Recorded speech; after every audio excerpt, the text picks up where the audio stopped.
This was San Jose, I think. TwitchCon San Jose. What was it, 2018?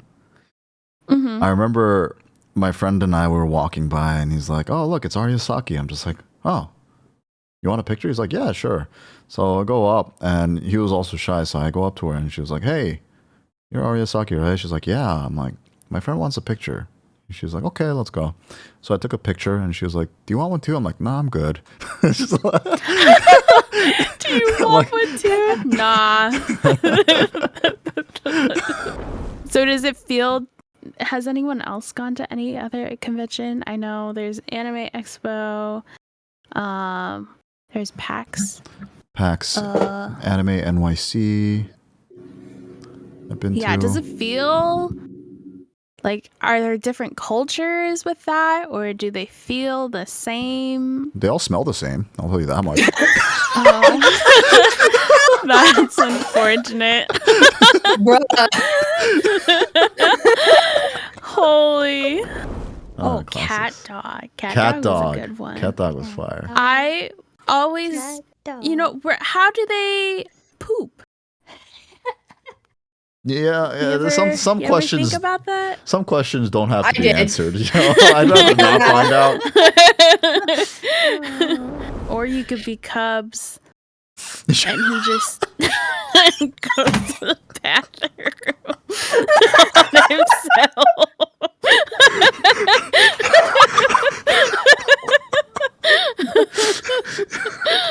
Poor Cubs, man. I'm not shitting my pants while I'm watching the show.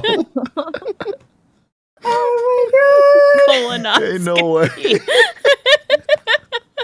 As a kid. I didn't really have that many crushes, and I didn't really talk about girls much. And in high school, my friends used to make fun of me, and they all thought I was gay because I don't talk about girls or just did not talk about crushes. Think of Sailor Moon. Well, I was in a different. Listen. Think she was so fast with that one. Listen. She had that in the pocket. Holy frick. I didn't think Danise was capable of roasting. It just came out. I'm sorry.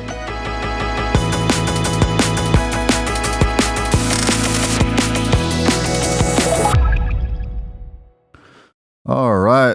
Good morning, everyone. Welcome back to the seminar. I am apparently a girl today because someone in our chat said that this was going to be an all-girls podcast, even though she was corrected. Still insisted that this was an all-girls podcast. Anyways, yeah, welcome back. Grab a seat. We're going to take attendance and enjoy the seminar. Let's start off by doing a quick little introduction because we do have a new face today. So why don't we start from the top left on my side? Adri, you may begin. Hi, my name is Adriana TX3. I play Yakuza and play music on Twitch and do other variety stuff. And yeah, say hi to Onomichio. Okay, Danise. Hi, my name is Danise. I am part of Hans and Danise. We stream music and sometimes production, and I also stream on my own as Little Puppy Dog. I play games like Animal Crossing, and I like plushies. Yeah, we can definitely tell with your background. What's up, everyone? My name is Stephanie. Yeah, I am a girl today. My name is Stephanie. So better address me properly. That is my name today. I like how you go deeper for Stephanie. That was beautiful. That was amazing. Yes. You can find me at Uyu Music. I am a music producer that streams once every 2 months. All right, and I will pass it on to our new face. Hi, my name is Wolfy, also known as Wolf Designer 10 on Twitch and other socials. I am an illustrator, furry illustrator and creator running my own small business. And I have a dog named Macy. All right, great. Thank you, everyone, for your quick introductions. Yeah, so we are on episode 6, and we got some nice little topics for y'all. First of all, a couple of real quick announcements. We do have new emotes done for our ZJA University channel. So if you want access to these emotes, y'all better sub. Thank you, Adri, for helping us get these emotes done. And as always, we do have tips open. If you guys would like to ask a question or interrupt the classroom, you may go to one of our panels. $2 for a question. And with that being said, oh my God, yeah, that's a lot of emotes. They're very well designed too. Very cute. Yeah, very cute, very cute. But yeah, let's go on to our first topic here, and I want to start off by saying TwitchCon is coming up in a week, and something that a lot of us are familiar with, and we've been to a lot of conventions. So I kind of want to talk about conventions overall in general here. So I think only 2 out of 4 of us here are going to TwitchCon this year, right? Yeah. Yep. Who's going? I'm not. You're not going? I thought you were going to be there. I'll be in San Diego, but okay, yeah, exactly. Yeah, well, that's what we meant. I think a majority of us are probably staying in San Diego and not going to the convention itself because that shit has gotten too expensive. Yeah. But yeah, at that point, just hang out, man. Mm-hmm. Yeah, we're just I've actually never been to TwitchCon. That's okay. I feel like you would only... So, I feel like I only go to TwitchCon because of Artist Alley, which I feel like you'd be down for. But in terms of, like, I've never gone to the classes or any of the Twitch rivals. Sorry, Twitch. But I'm there for Artist Alley. I'm there for the artists and the people there. In terms of your actual content within TwitchCon, sorry. That could be for the other sweaty people, okay? Who need the deodorant. Yeah. I mean, yeah, as most people, I think a lot of people just go to TwitchCon for the Artist Alley anyways.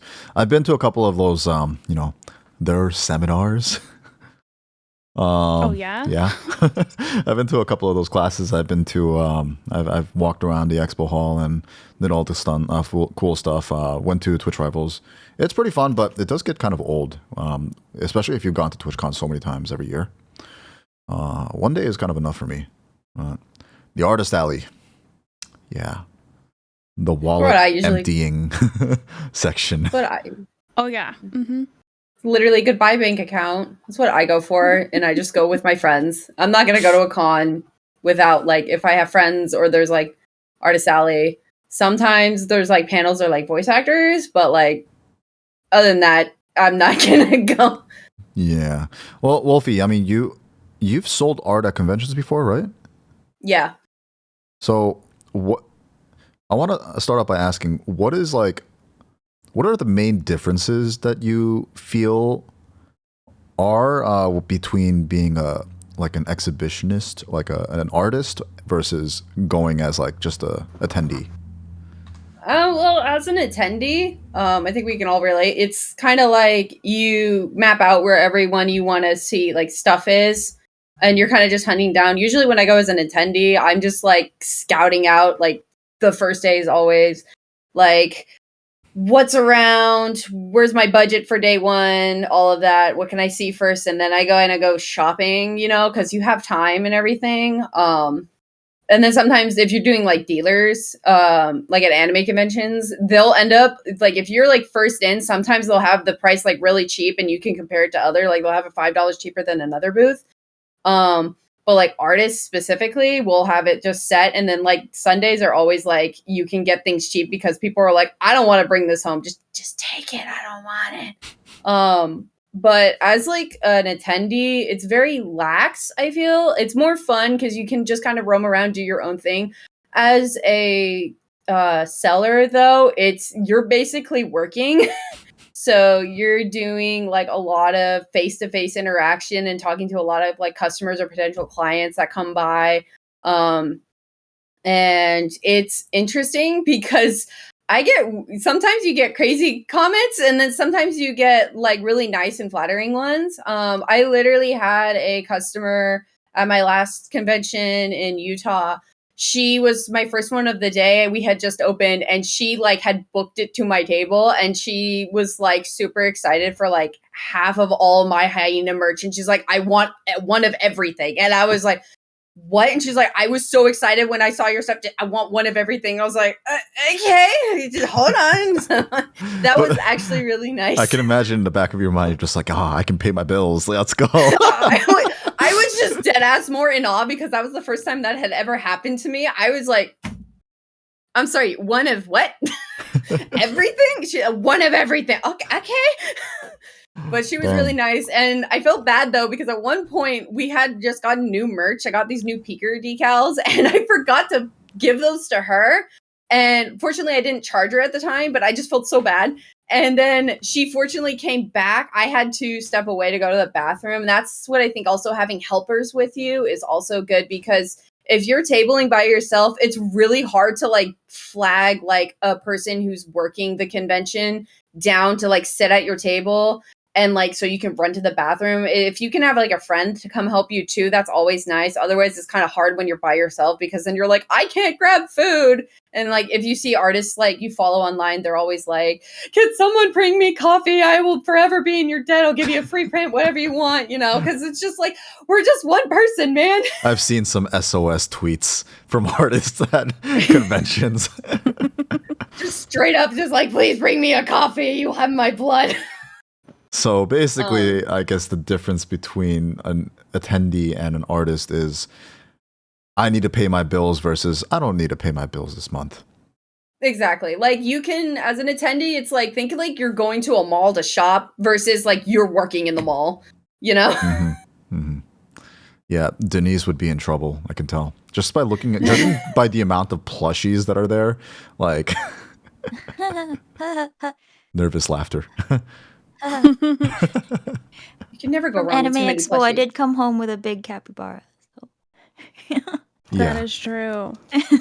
Or even like, I collect enamel pins because I'm like, okay, let's do something that is like smaller, where like it doesn't take too much space, but like a thing of enamel pins. Like, this is easily way more than like $200 of enamel pins. I mean, like this one spins. Like the noise though. Like that sounds like a bell. Like that's easily like 40, 50 plus for enamel pins. And so it's like Artist Alley takes my money all the time. Yep. You know what's crazy? My excuse for I don't buy enamel pins or whatever, like the small stuff, because I'm always like, I'm never gonna use them. Like, what's the point? And then I end up buying artwork, like posters, and then I don't even hang them up. I'm just like the same thing. I'm like, well, I should start buying enamel pins, I guess. Just like what? So I've stopped buying things at Artist Alley. I just go there to appreciate certain things. I mean, like I'll buy some practical things. Like the last TwitchCon last year, I ended up buying a mouse mat that I'm using right now.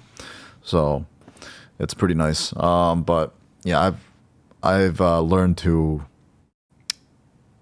you know, not bring out my wallet when I'm walking around the Artist Alley.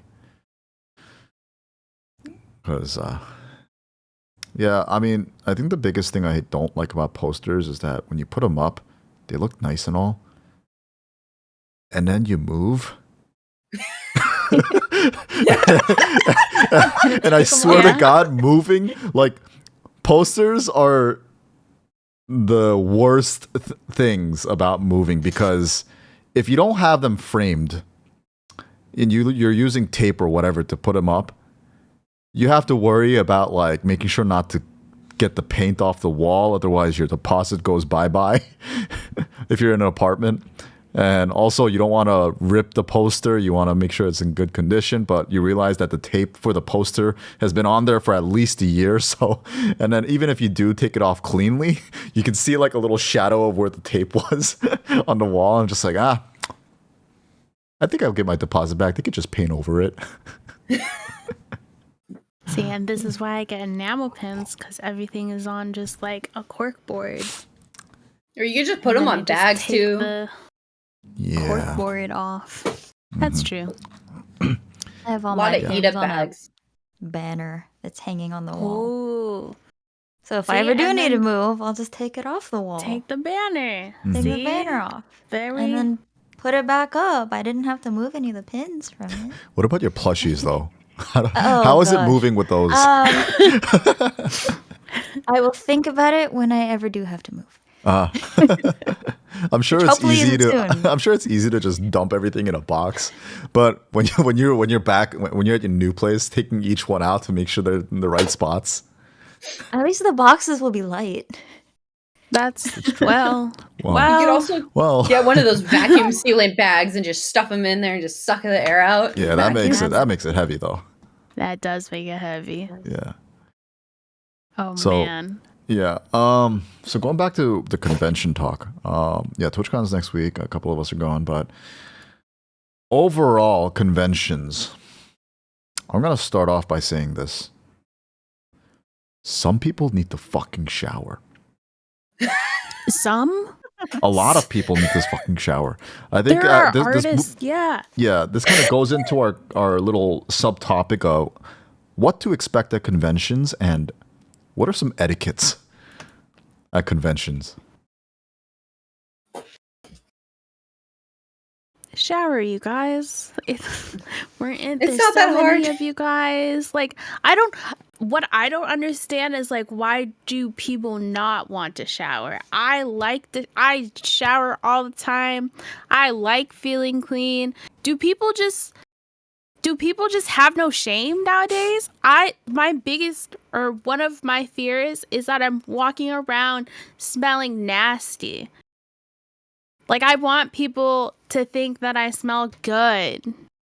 I don't want people to not be around me because I stink. Yeah, you know what's crazy is that most people who end up like stinking, they can't smell themselves, so they don't even know that they stink. That's Oh, one they're of the scent issues. blind, yeah. Yeah. Ew. I want people working at conventions to start handing out deodorant and like dry shampoo to people who stink. Like just straight up, just call them out. There's actually an artist who did that at Anime Expo this year. They had like a whole thing. They had like an apron on and they were like, come get your free deodorant, everyone. They're like, smell good. And it said like, shower, please. It was great. I was like, bro, that's wild. Yeah, there was someone, I saw an artist who like put a Hatsune Miku drawing on the deodorants, and the only way you can get that deodorant or the Hatsune Miku is get the deodorant, because it was the only drawing that they did. So if you wanted it, those Miku, fans needed to get the deodorant. Please wear them. Don't just get them and then just peel it off. Sometimes deodorant isn't enough, though. That's Oh. true. Yeah. But definitely go with deodorant. Don't even mask it with anything else like Axe. Axe body spray. Oh god. Like not even like don't use cologne or perfume or whatever, because that just mixes in with your sweat smell and it's just awful. And it stinks. Yeah. It still stinks. Yeah. So the best thing, just take a fucking shower, please. Just be a decent human being and take a shower. But I'm so glad that like nowadays when I go to conventions, I end up wearing masks anyways, so like I can't smell anything else. A blessing of the N95s. Yeah, just the smell of my own little onion breath. From eating Yeah. breakfast burrito or something. Okay. Honestly, I can't like hate on that because I'd rather smell my own breath than someone else's BO. Could be Oh, real with you. absolutely. Absolutely. Oh, yeah, thank you for banning that that bot right there. Mom, Dad, we made it. Woo! Going on with more of stuff like what do you guys think are like common etiquettes or just kind of like unspoken rules about conventions? Oh, if there's like cosplayers, bro, just thank them after taking a photo. Like, it's so weird to like have somebody be like, "Can I take your photo, please?" They take it and then they walk off. And okay, like bye, I guess. You know, it's like you kind of just leave them there, like not even like you literally had to stop them. Like they could have been going to like a panel or they had to go meet somebody, and they literally took 5 minutes out of their time so you could get some photos of them, and you don't even say thank you. Mm-hmm. Also like comments to like artists too. It's I think it's just like, oh, I can make that for cheap. Like don't say that in front of them. Just keep that to yourself, bro. Wait till you're out of earshot or something, or just keep it locked in, you know. I think one of the other things too that a lot of artists appreciate, at least I try to do too, is like if there's artists I see, I think one nice thing is like taking their business cards, because that's free.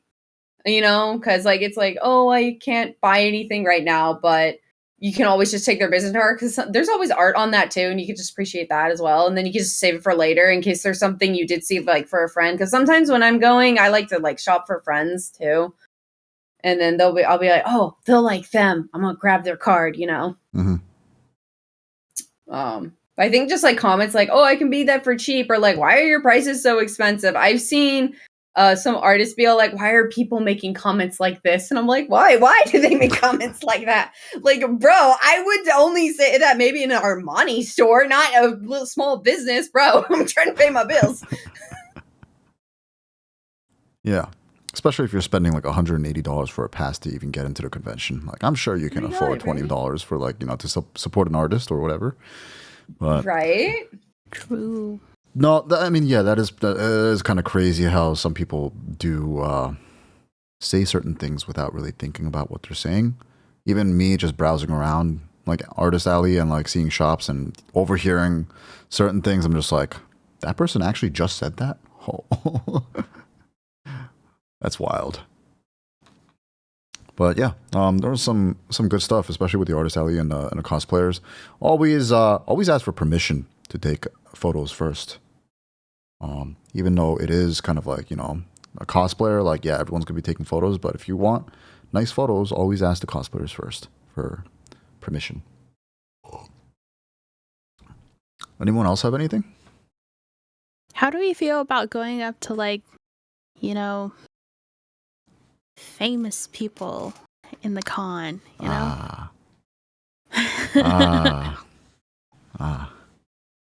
There was one person that Hans saw at Anime Expo. It was like towards the end of the day.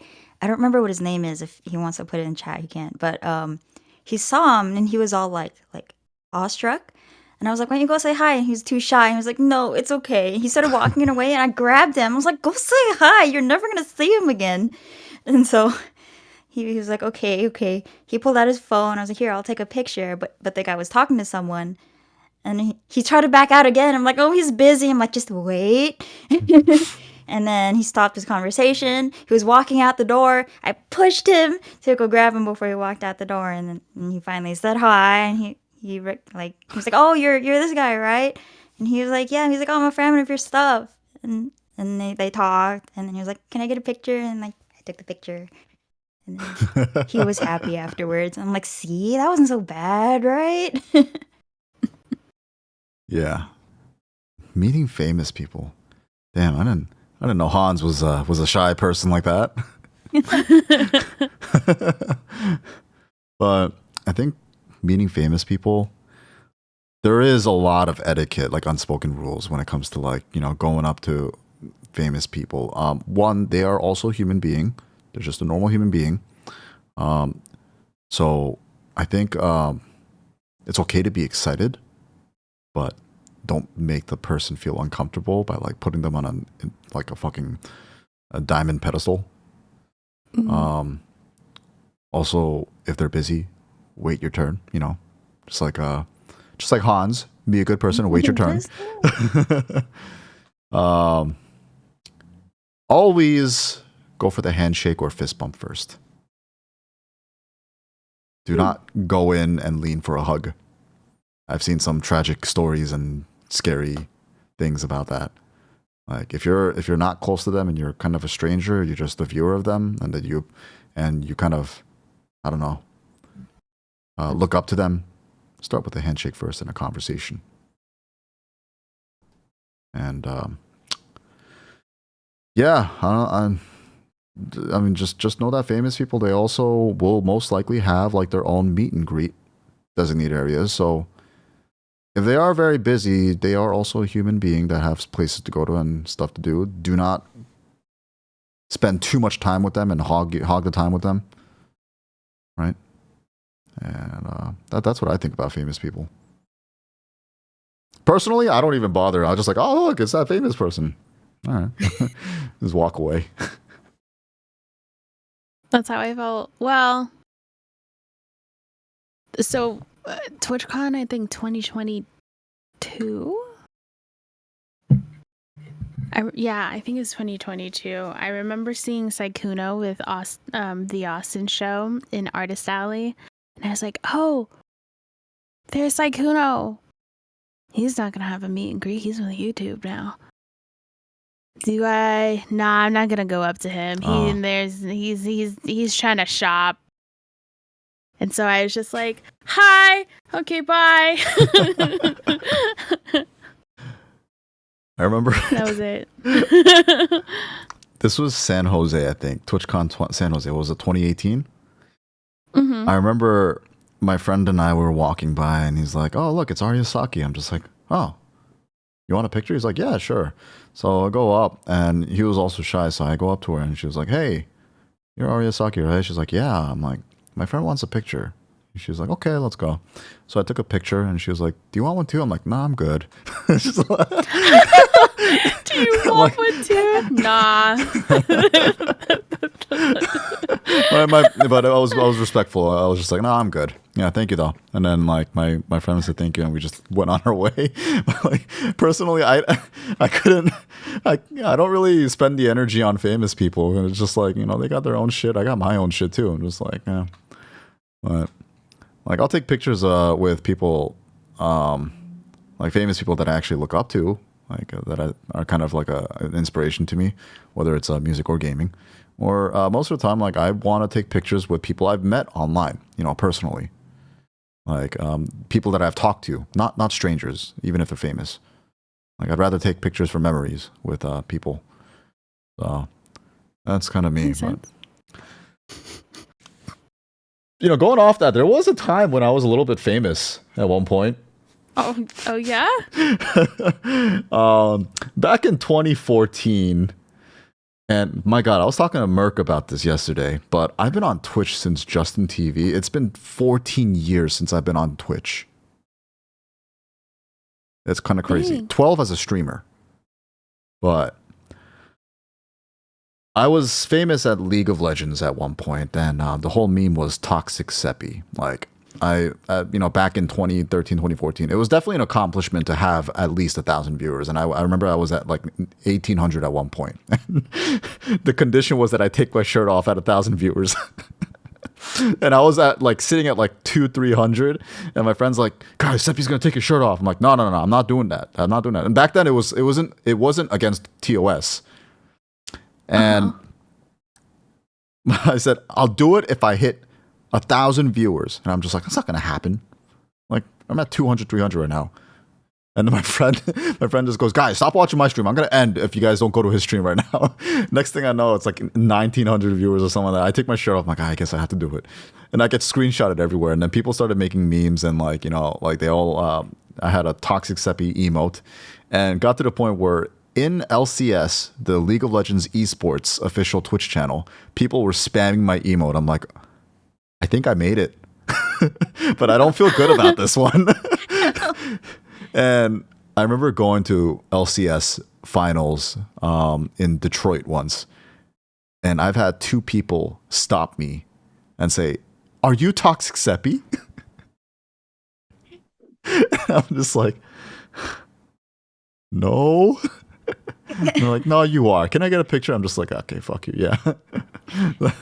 But that was like my short-lived fame, and those are like respectful people, and it was I can't imagine having like people who kind of disrespect your space or violate your personal space.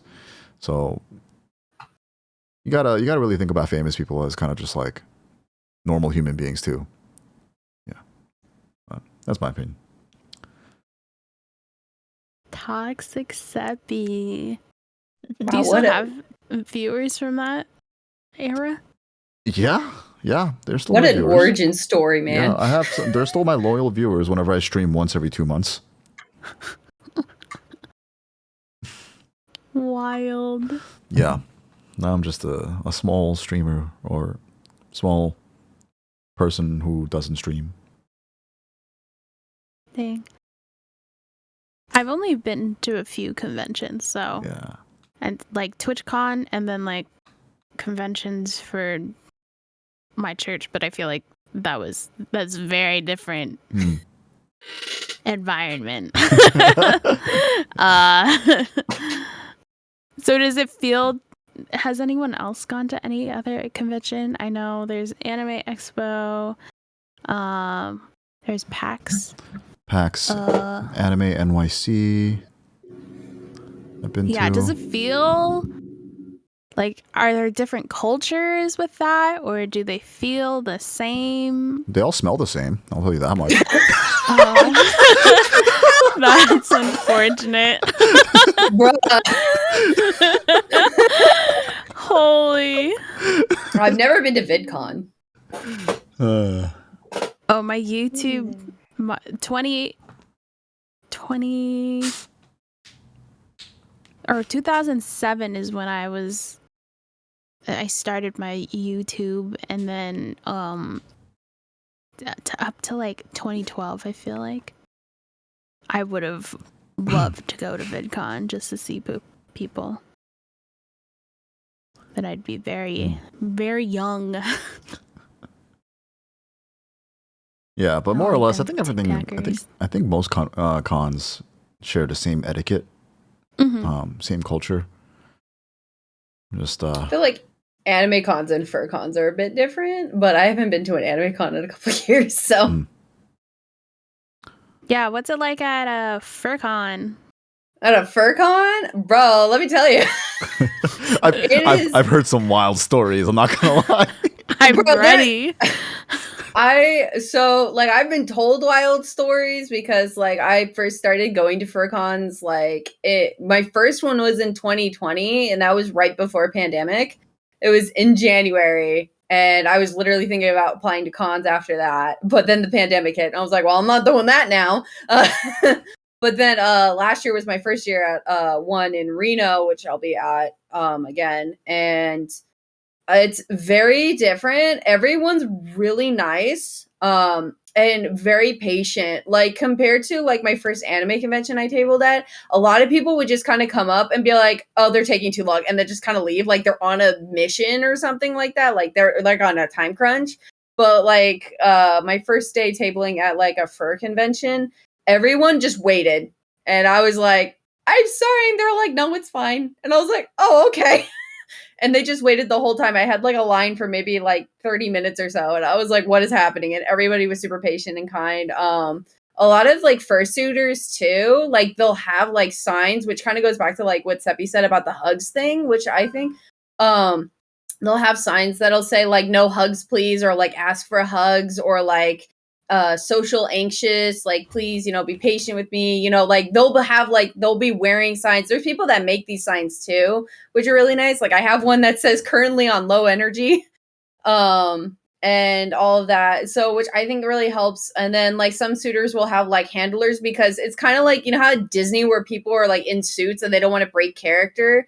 That's kind of like the other thing with fursuiters. They don't like, their whole persona is like they squeak and stuff like that.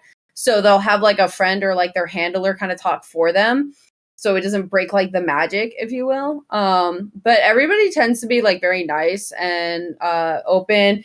One thing too is that like as a dealer, a lot of artists like conventions will say like if you have NSFW stuff, you need to keep that hidden and ask for ID. So you have to like some place like Utah's laws, like it is illegal to sell like some NSFW to a minor and everything like that. So they have to follow in that. And then other like cons, like other states and stuff, depends on their laws. But a lot of conventions I've applied to for cons I've applied to, they're like, if you have NSFW stuff and you're not in the night market, which is 18 up, you have to ID them before you can show them like your portfolio or whatever like that. Interesting. I've never heard of that. Yeah.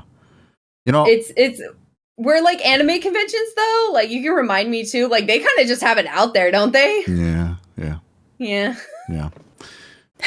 At Anime Expo, there's actually a section that's just 18 plus. You have to be ID'd before going into that section, and it's like fenced off in black.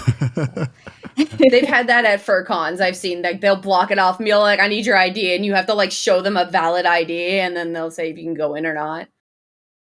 Talking about those signs, God, if I were ever an artist and had a table, my sign would probably just be like, have the shits. Sorry if I'm not here.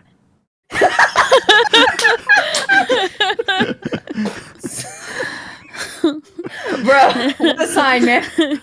Just IBS. IBS. The IBS is real. That's what it's gonna be like. Oh, frig. Yeah. I do want to move on a little bit. We did spend a good amount of time talking about conventions. So these are all like really good points that everyone has made. But moving on, I guess, timestamp. Yeah. So talking about all these things, especially anime, I would definitely say that anime has been something that I've grew up with as well. So our next topic is kind of like about growing up. You know, what do we all do that we grew up, while growing up, and what is like nostalgic to you guys? What are some things that you had like as like a daily ritual or like a weekly ritual growing up as a kid? Like for me, it's like every Saturday morning, I'd wake up at 7 a.m. just to watch, the WB cartoons and also Toonami anime. Anyone? For me in elementary school or even going into middle school, we get picked up from my uncle to go to my grandma's house, and we'd watch TV, and we'd watch PBS Kids.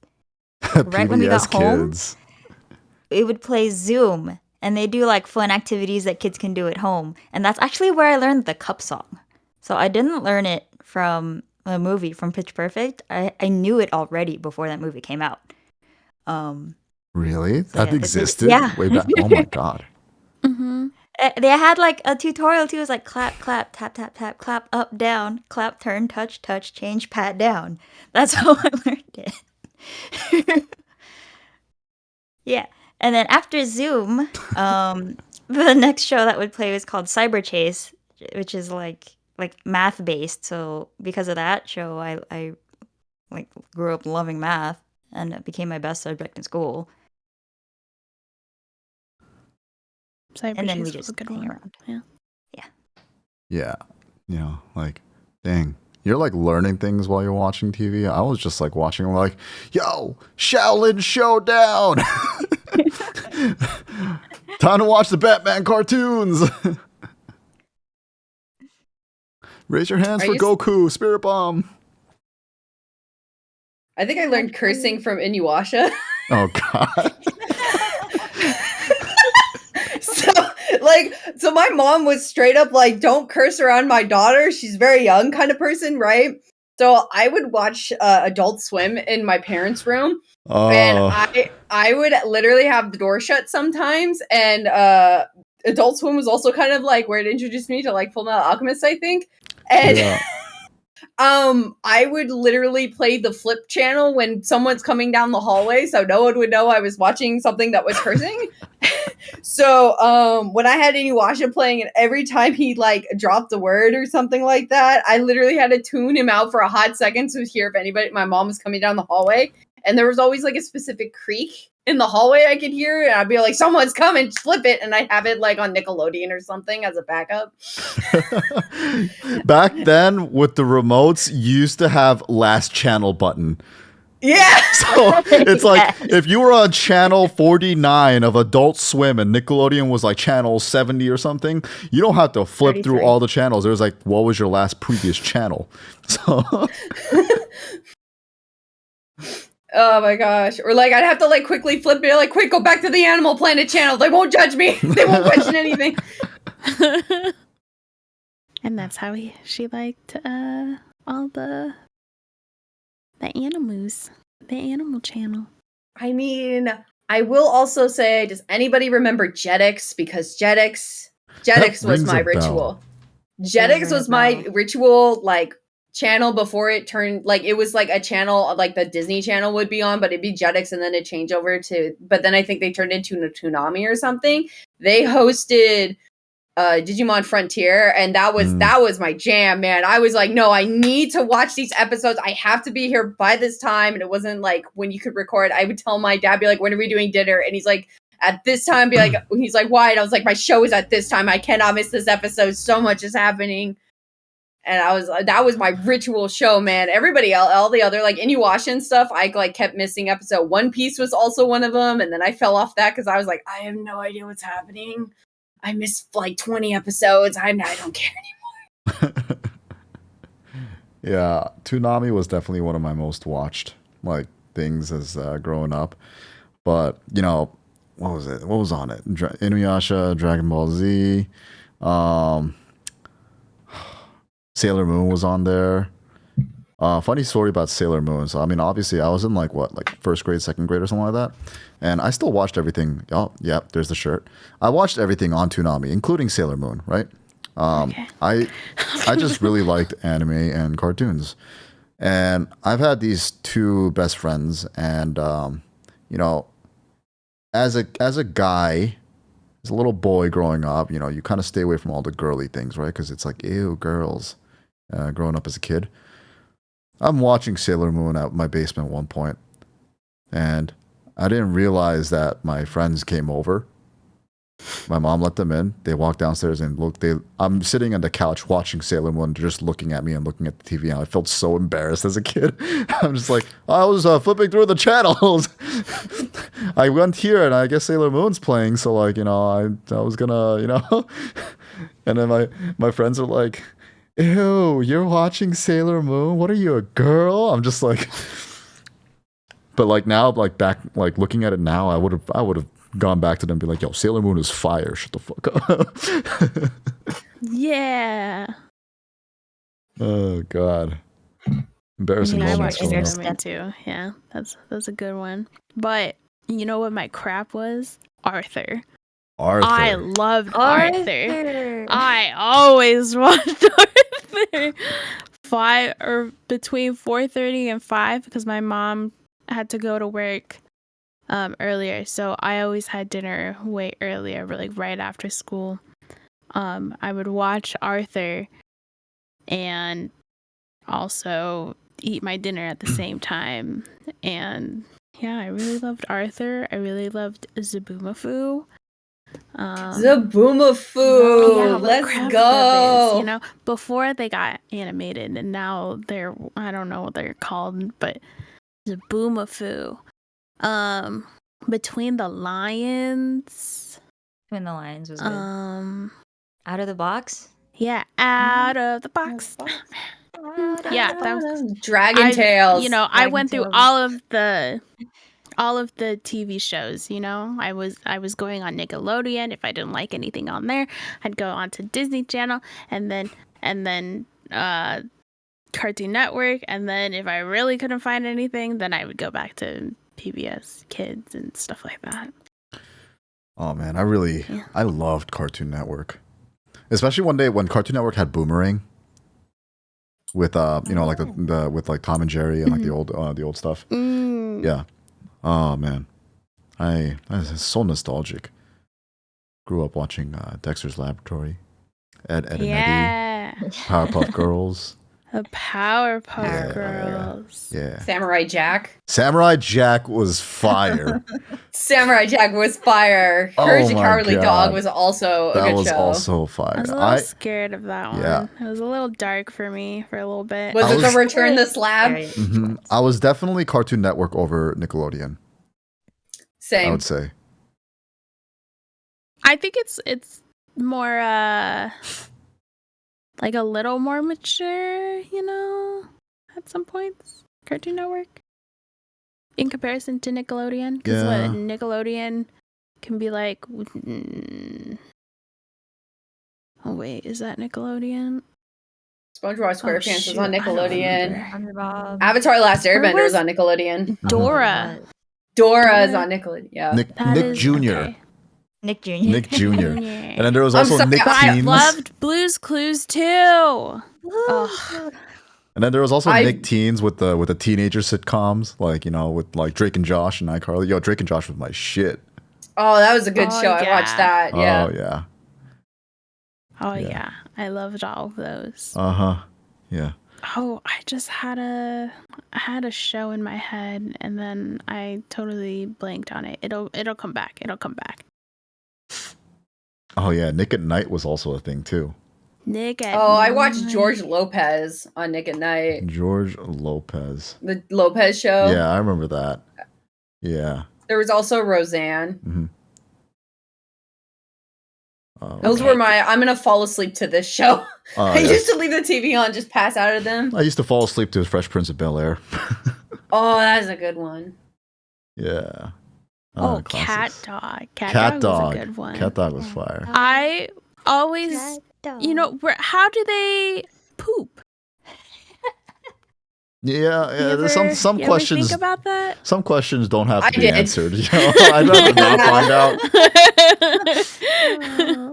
That was a mom. Where do they pee and poop? And then she's like, it's time to go to another channel. How about Sesame Street?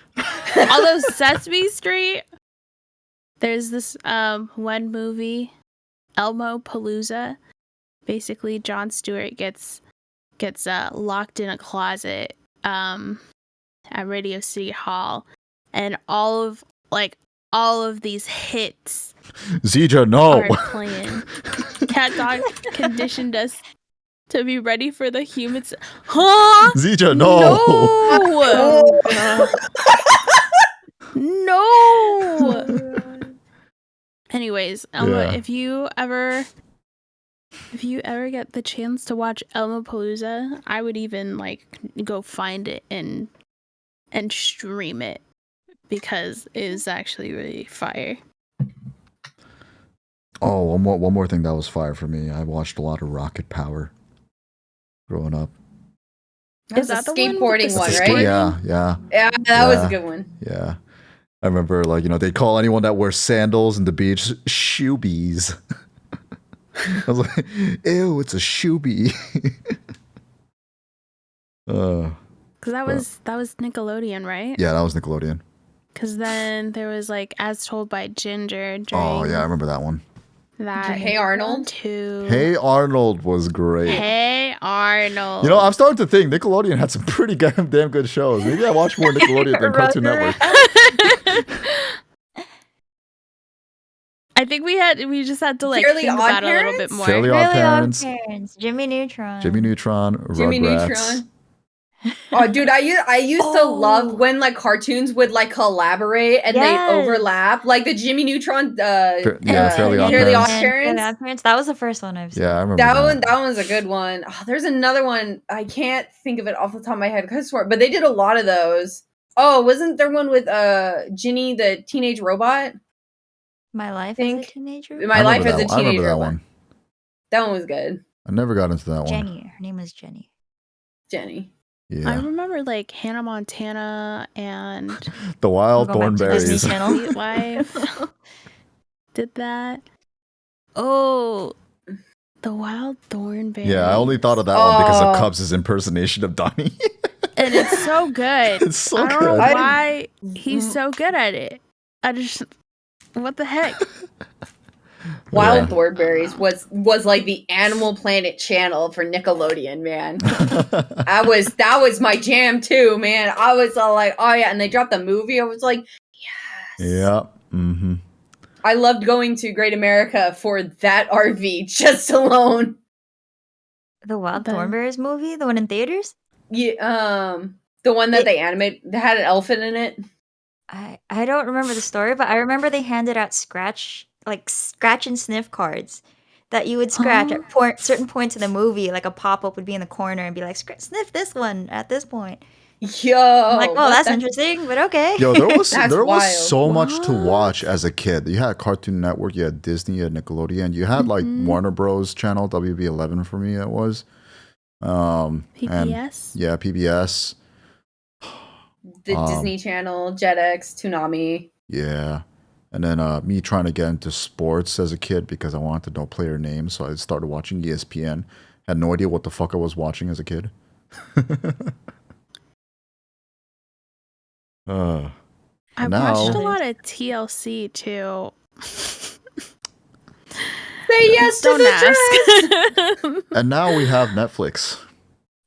Yeah. And Disney And Plus. Hulu and It's not the Peacock same. It's not the same. and HBO. It's not. I remember choose it what was you a game changer when I had like the TV guide. You could flip through what's coming up in the future, like the timeline, the timetable of like the channels of what's coming up. And also if you had DVR, you can record in case you missed it, or if there are two shows playing at the same time. Like you watch one and you record the other. Oh, Gosh. And DVR it's for a just little so bit. yeah. readily available for all of the kids now. Mm-hmm. I don't think the kids will understand the adrenaline of running to the bathroom for 5 minutes and be like, and running back and be like, did I miss anything during the commercials? Yeah, you know, I had IBS since I was a kid, so imagine how I felt. You know, I'm just like, I had to push that out in order to catch the next episode of fucking Ed, and Eddie. It was like, oh, new episode coming out. I'm like, my stomach hurts, my tummy hurts. Oh man. Or you could be Cubs and he just goes to the bathroom on himself.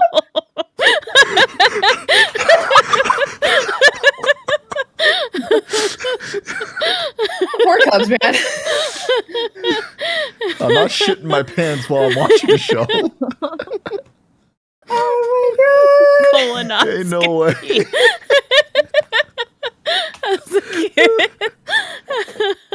That was just wild. I would not go through those measures. Oh, God. Yeah. I would have just waited it out. I wouldn't even go during the commercials. I Right. waited it out. Also, I didn't realize how short these episodes were because of the commercials. Yeah. They You feel always so thought- much longer. Always thought that an episode of like a cartoon was like 30 minutes. Turns out it's like 15 to 18 minutes only. Yeah. Yeah. Crazy. Yeah. The attention span. Yeah, holy shit. Everything is God, it's all like nostalgic, but staying within the same topic, you guys have all touched more grass growing up as a kid, right? Compared to the kids nowadays. Yes, Yeah. I Oh, was that's what you required said. to have Yeah. to be in a sport. Yeah. I remember my mom would always say, stop watching TV, stop playing games, either read a book or go outside and play. I'm like, I don't want to read. I'm going to go outside and play.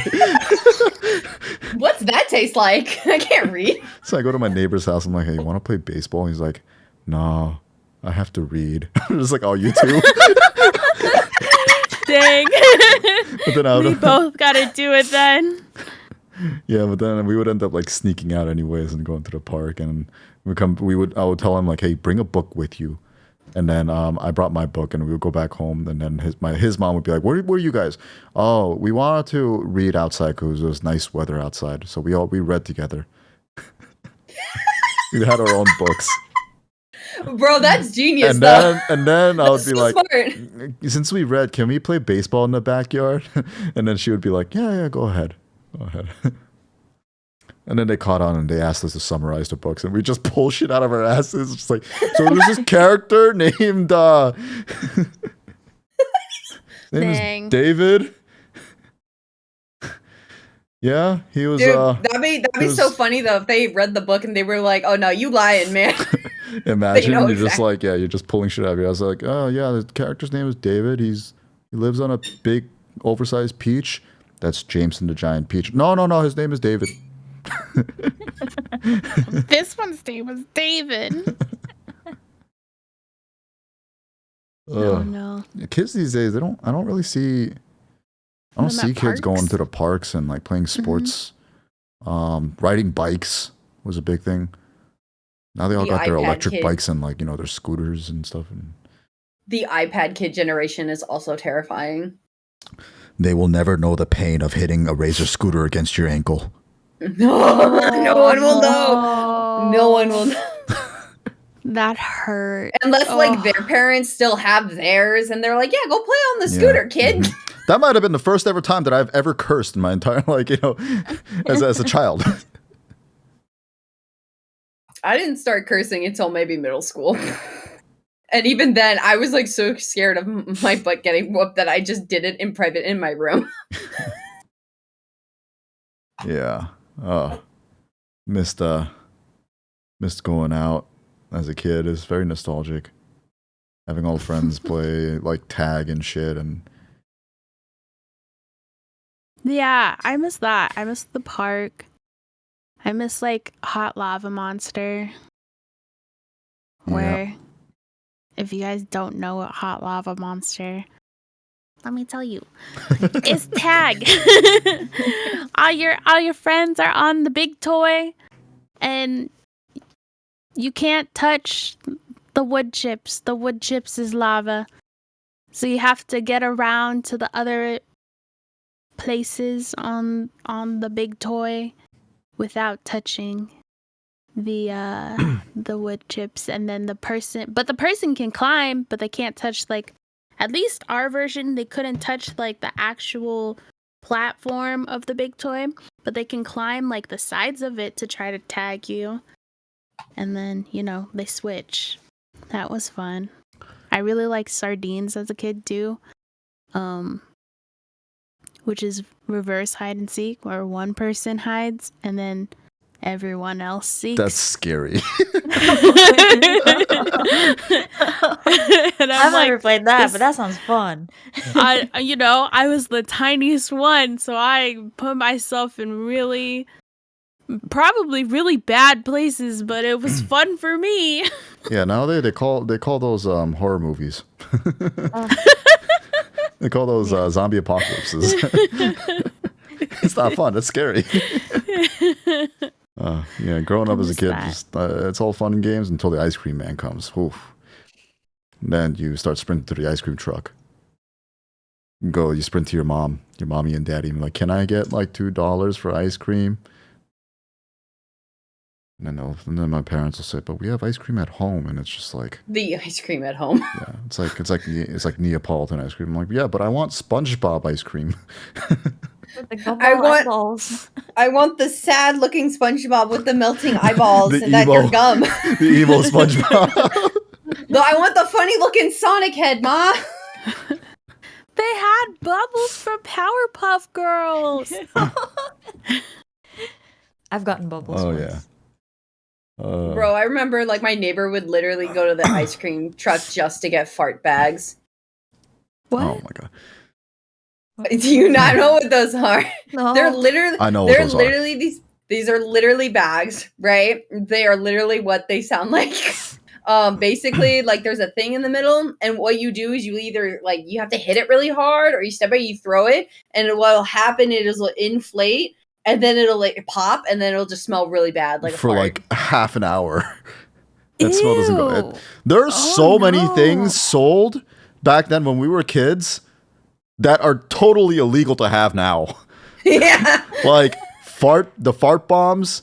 Now, remember those little like those firecrackers you like throw on the ground and just cracks and pops? Mm-hmm. Cap guns.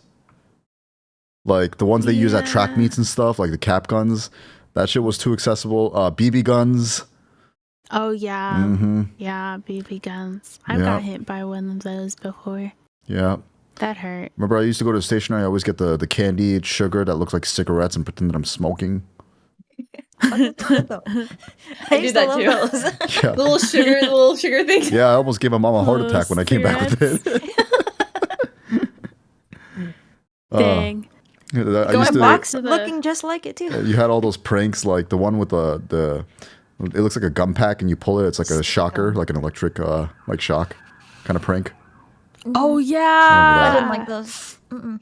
Those Hey, freaked you want me some out. gum? No.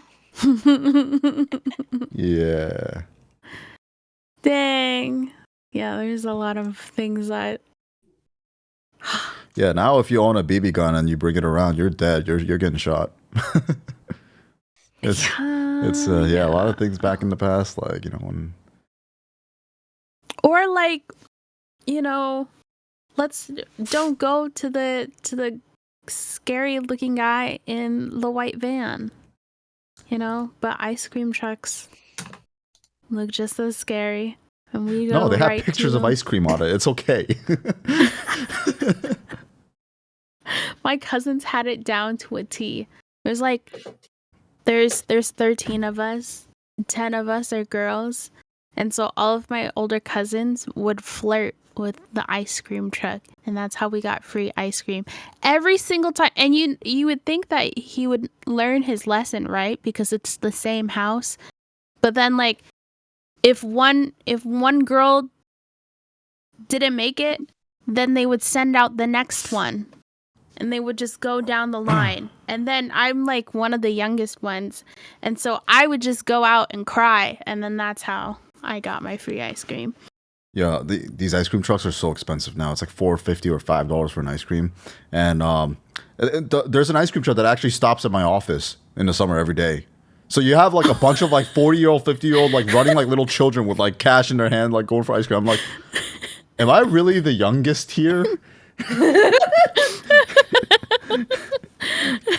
Like I'm in the office and someone goes, "Guys, ice cream truck's here." We're just like, I'm like, are you fucking kidding me? Like middle-aged 50-year-olds like with like $5 in their hand are just jogging to the ice cream truck before it like drives away. I'm just like, so good. Like, what the fuck? So good. Oh man. Yeah. But then there's school. Yeah, that's all the summer fun, and then it's school. Let me go back to school. Yes. Timestamp. Yeah. I could see Danise timestamping for me. For those of you guys that don't know, Danise has been working behind the scenes and providing me all the timestamps for all the VODs. Actual MVP. And it's like in an Excel sheet and everything, like a whole CSV sheet. And I'm just like, this makes my job so much easier. But I'm still going to shout out timestamp. Oh my gosh. I thought that to myself the last time you said timestamp. I'm like, I'm typing it for you. It's cool. But that's fine. It's okay. Back to school, you know.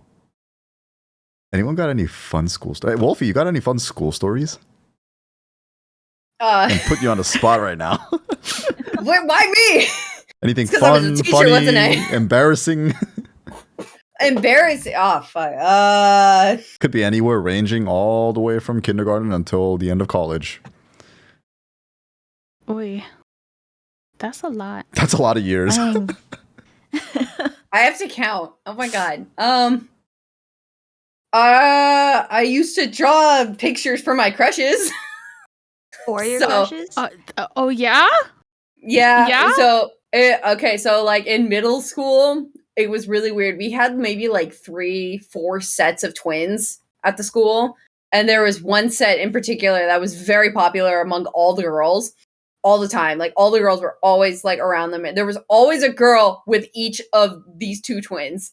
Like they were just like, they were cute. And I like went not only crushed on the one, but then I started crushing on his brother, but then I went back to him. But I was so shy that I could not. I was like, I am a nerd. This guy is like Rocket League looking skater boy, like surfer boys over here, like, nah, man. And all of that, like all the girls were crushing on them, and I would draw them pictures, like just like innocent, like sweet little like doodle things, whatever, because I'm like, you know, just drawing and everything. And then it got to a point where I'm like, I do not have a shot with them. I need to stop. And I just forced myself to get over it. And then when I was in high school, I realized I had a crush on another friend because I was doing the same thing, but like I was like, I mean, he cute, but the sucky part was he was gay. So I was like, yeah, no, this ain't working out, Chief. So like, I was like, I can draw you things as friends, but like, I need to like not do that now. And so I was like, yeah, no, I'm done. I think that was the last crush. I didn't really have any crushes in college. I was just kind of like, either the guys were already taken, that just they did not speak to me, or they were, you know, batting for the other team, you know. So I was just like, whatever. It wasn't like, I think I had a crush like after college, but that didn't last that long, and I don't remember who that was. So, but I didn't have that many crushes in school or whatever. In terms of like embarrassing, I don't know. I did snitch on a student once for a project because I was tired of her BS. That we had a project to do. We were learning Anne Frank, and it was like, I took the like essay portion of it, and she was going to do the poster part. And every time we had to work on it, she had nothing, and she kept throwing excuses after me. And this was like a joint. You ever have like those joint grades where you have to share a grade? I was like, nah, man, I'm not taking this. No. So I just told the teacher, I was straight up with her. I was like, okay, so here's the thing. She has not shown her part, and I'm kind of over it. Can I like not have my grades suffer because of their lackness? And the teacher was cool about it. And everything. But I think that also kind of helped me later on in the future when I was when I was working as like an instructional associate, because like students would come to me and be like, my partner is not pulling their weight. And I'm like, did you tell your teacher? And they're like, no, because I don't want to create a problem. I'm like, okay, but if this is a shared grade and you don't want your grade to suffer more than it already is, then just tell your teacher. They appreciate open honesty. And they've done that, and they come to me and they're like, oh my God, thank you so much for telling me. And I'm like, yeah, just talk to your teacher, bro. Because I'm sorry, but like, if this is a joint project, why you not pulling your weight, bro? Like, not happening. Yeah, joint projects are a pain. It's been a pain for me until I got to college and I was in engineering, and I was in a group full of international Chinese kids. Oh. That was the best group I've ever been in, because they're so smart. They did everything, but the best part is they suck at public speaking and presentations, and they're not that great at English. They're like, so, do you want to do the presentation? I'm like, sure. Do you want me to help you out with the analytical data, extrapolate anything? They're just like, oh, no, we already did a lot of all that stuff like beforehand. We just need you to put together the slides and everything, and we'll explain everything to you. I'm like, done. Beautiful. And then we all got an A on it, and just like no complaints. So we all gave each other 5s. Like 5 out of 5s, and I'm just like, that was the best fucking group I've ever had. And they probably also let me, you know, because like it's not like random. They like pick people. So they were already like 3 people who knew each other, and then they were just looking probably for another Asian person. And they look at me, and you know, I'm like, I didn't care about how I dressed when I was in college. So I was just in like, you know, just whatever, plain clothes, and I had glasses on. I took my piercings off back then, and like I looked like a nerd. And it was like, let's go with that guy. And I also sat in the front too. No, but little did they know I still fell asleep in the front. They just didn't know because I was in the front. I was a slacker. Dang. Oh man. Yeah, I was not that great at school. Well, maybe okay. More of on the discipline side. I was my grades were good. I was just just a bad kid. You were the rebel? Yeah, I mean, parent-teacher conference was my fucking nightmare. Because I was always disruptive as a kid in elementary school and middle school. Like, especially in elementary school, because, you know, like, for me, like, I grew up in a household where, I think I've told this story before in another episode, but I'll briefly say it again. Like, one of my punishments as growing up as an Asian household was, like, kneeling down, like, getting on my knees and just doing this for, like, half an hour until I learned my lesson, quote unquote. And then, but every time I get in trouble, I would do that. And I know I was not good at, like, I was not a good kid at school. So whenever parent-teacher conference came, I just realized that every single time my parents came back, they would always make me do the position. So at one point, when there was parent-teacher conference, my parents were like, okay, we're going to go to parent-teacher conference. Stay safe at home. Don't open the door for anyone, because I was home alone as a kid. And I'm like, okay. But meanwhile, I'm sweating. And then as they're coming back, I hear the car door. I'm like, okay. I'm sitting in front of the house already like this. and then they walk in. They're looking at me. They're just like, yeah, we don't have to say anything. Just stay like that. 30 minutes. And I'm in a pre-position like this before they even got back. So that's me in school. But embarrassing stories with crushes. I've slapped my crush once by accident. What? Elementary school, I had a crush on this girl, and looking back, I think she liked me back too. But we were in a large group in recess playing tag, and I was it. But then she was like trying to get my attention, but I wouldn't tag her because like girls that I liked, I distanced myself from them as a kid.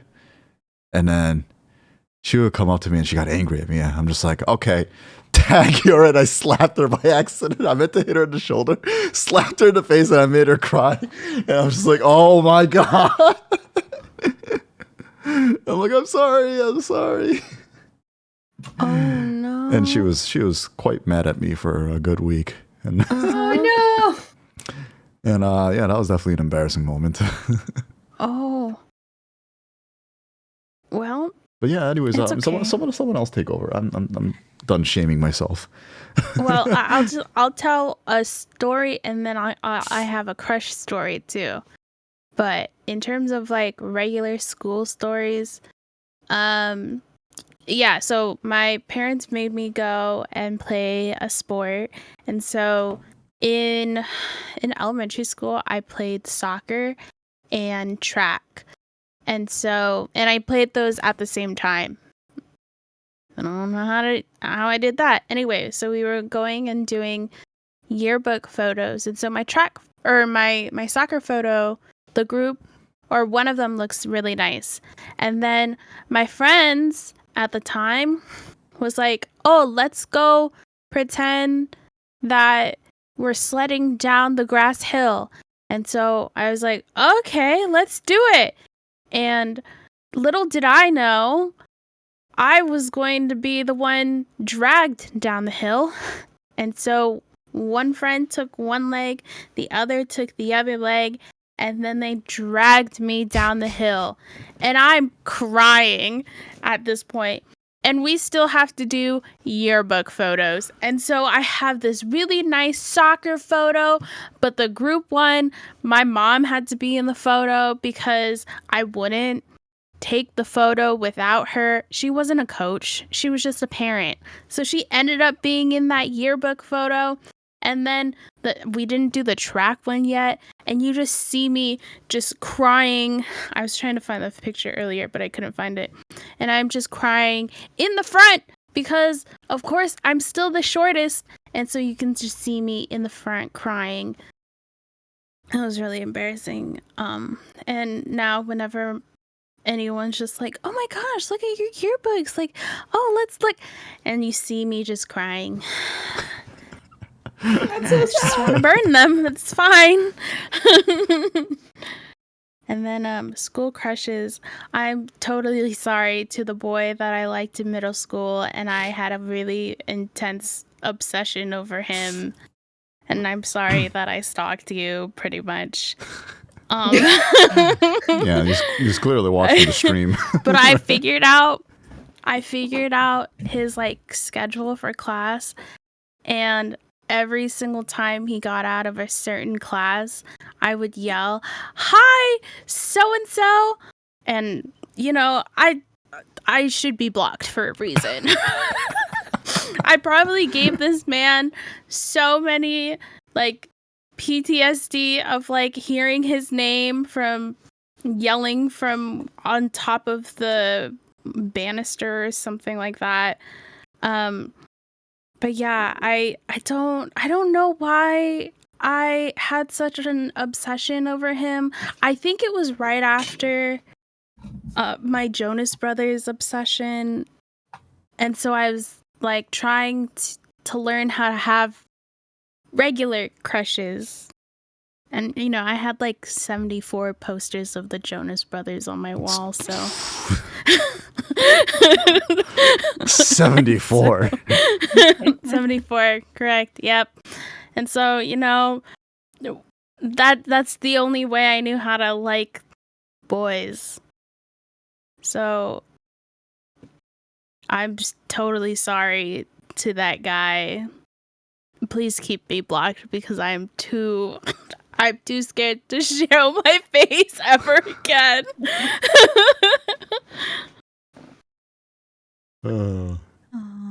Anything funny or fun, interesting for you, Danise? Oh gosh, it's my turn. Oh no. You don't have to. Well, We just somehow ended up going in a circle anyways. I don't know how, but like it just ended up happening, so. I was very quiet in school, as I still am now, to the point where there was a project that we had to do in elementary school. We had to build like a California mission, like one of those buildings. We like get a kit from Michael's or something, build it, and then do a presentation about it. So I built it, but when it came to the presentation part, the teacher called me to go up to the front, and I just sat there.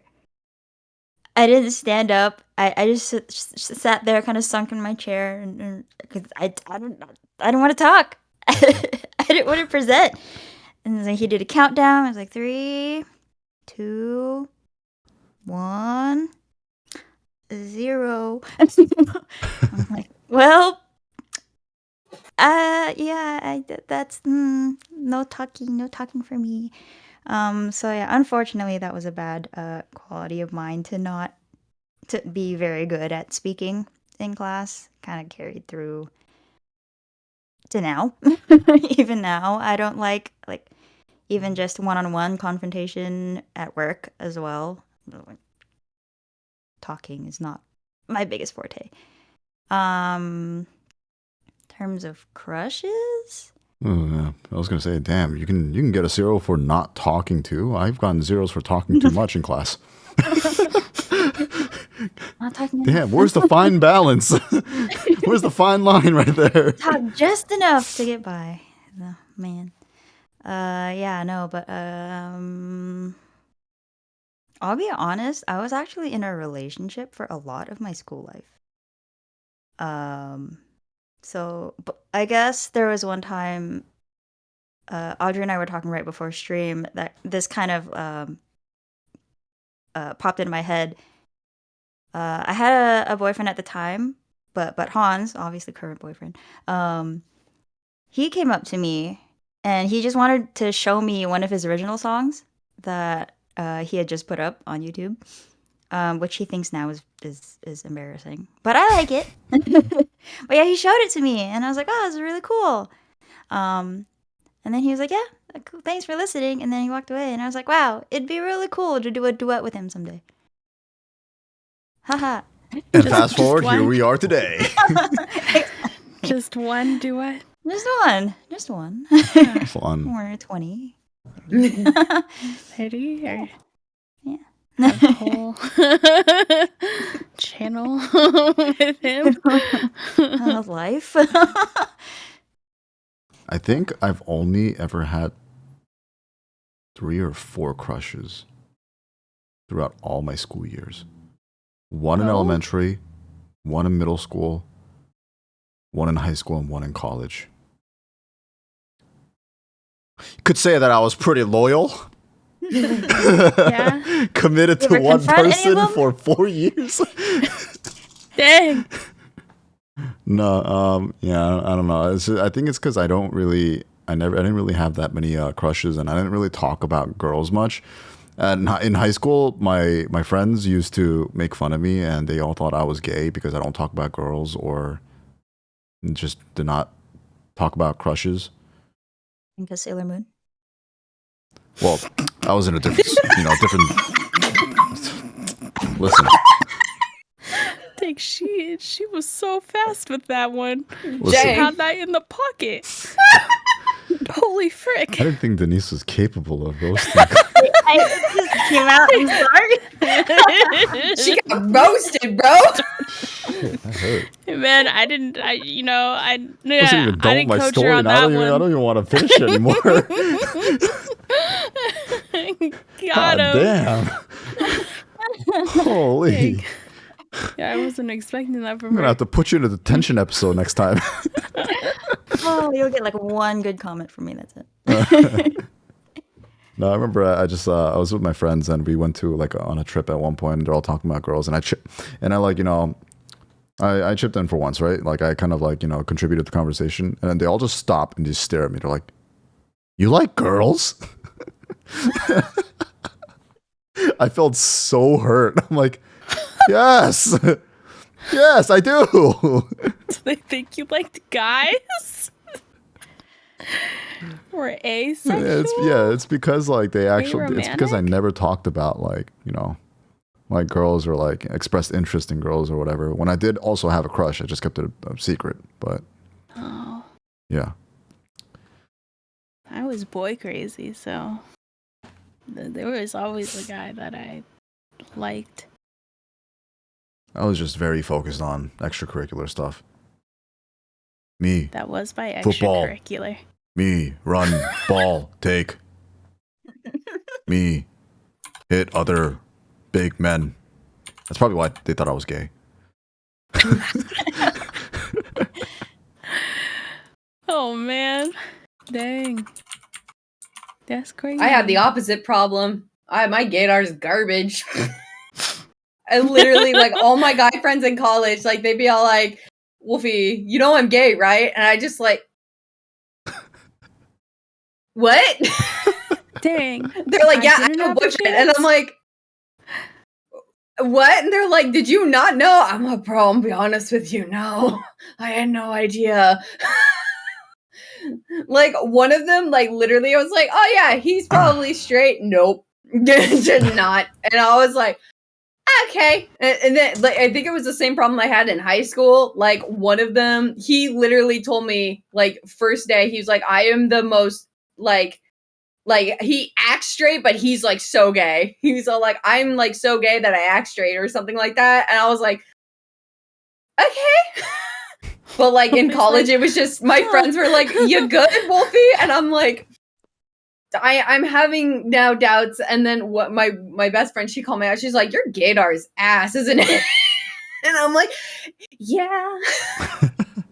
Well, he's just like, I just want to give out some love.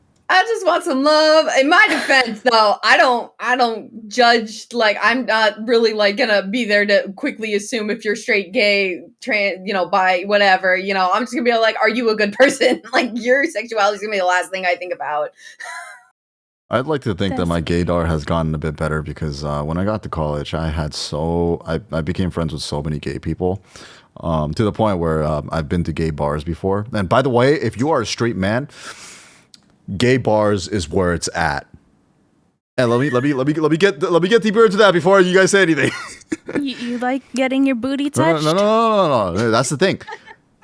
Gay people have the best gaydar. They will automatically know that you are straight from you just saying one word to them. I went to the gay bar with with one of my gay friends because guess he wanted some ass or something. But I'm there because he just wanted someone to go with him. I'm like, okay. So it's my first time I'm there. I'm just like, I felt a little bit uncomfortable just because I feel like, I'm the minority, I'm straight, I don't belong here. And then I just sat down and I'm like, all right, go do your thing. And then this gay person comes up to me and starts hitting on me and says, "Can I buy you a drink?" I'm like, I'm with my friend. He's gay. Do you want me to introduce you to him? And then the guy was like, "Oh, honey, I know you're straight. I just want to buy you a drink because you're cute." I'm just like, okay. Gay bars are lit if you're straight. Everyone knows you're straight. They'll still buy you drinks anyways if they're attracted to you. Yes. Gay bars are great. Beautiful. I said, Wild. the moment I said, if you're straight, go to a gay bar, you guys all just looked at me so puzzled and confused. You was like, what? I didn't know where you were going with that. I was like, do you want to get it on? Free drinks. Do you want to have... I stand by Sepy's statement. Yeah. I mean, the thing is like, we can go to women go to regular bars, and then they, guys just do that, but they're creepy. At least like at the gay bars. Oh yeah, they're very, just like, nah, you're cute. Yeah. Like, they're very unhinged with each other, but if they know that you're straight, they will be very respectful to you. It's great. We love that. Yeah. We love respect. Mm-hmm. Wished we got those regular. Yeah, would go to a gay bar again. Uh, Oh man, and the way they all dance, oh my god, it's a lot of entertainment. They're wild. Does it feel like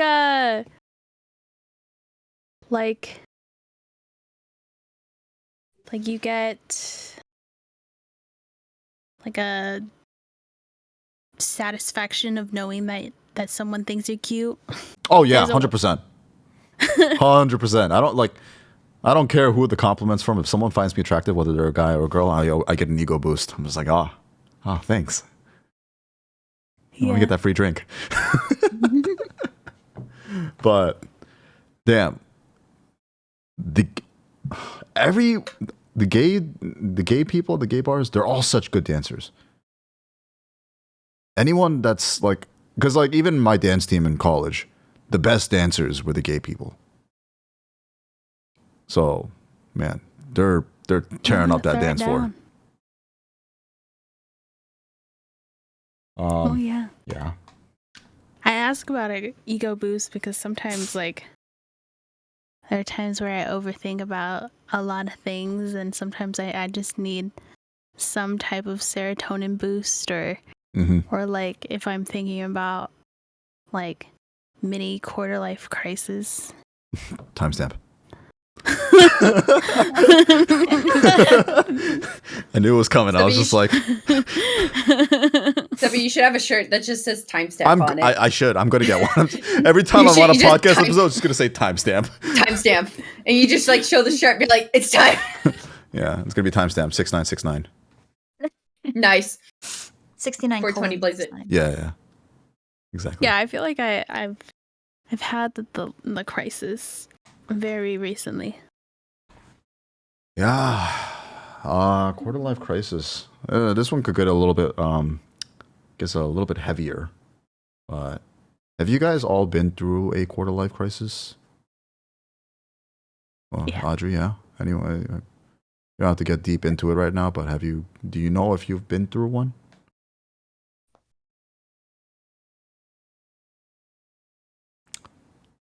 Blank stares and silence is gonna make me say yes or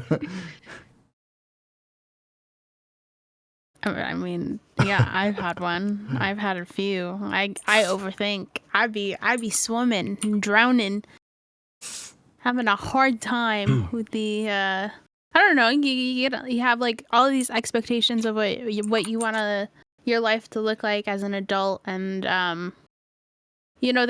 there was little parts of my life where I was like, oh, well, this sucks.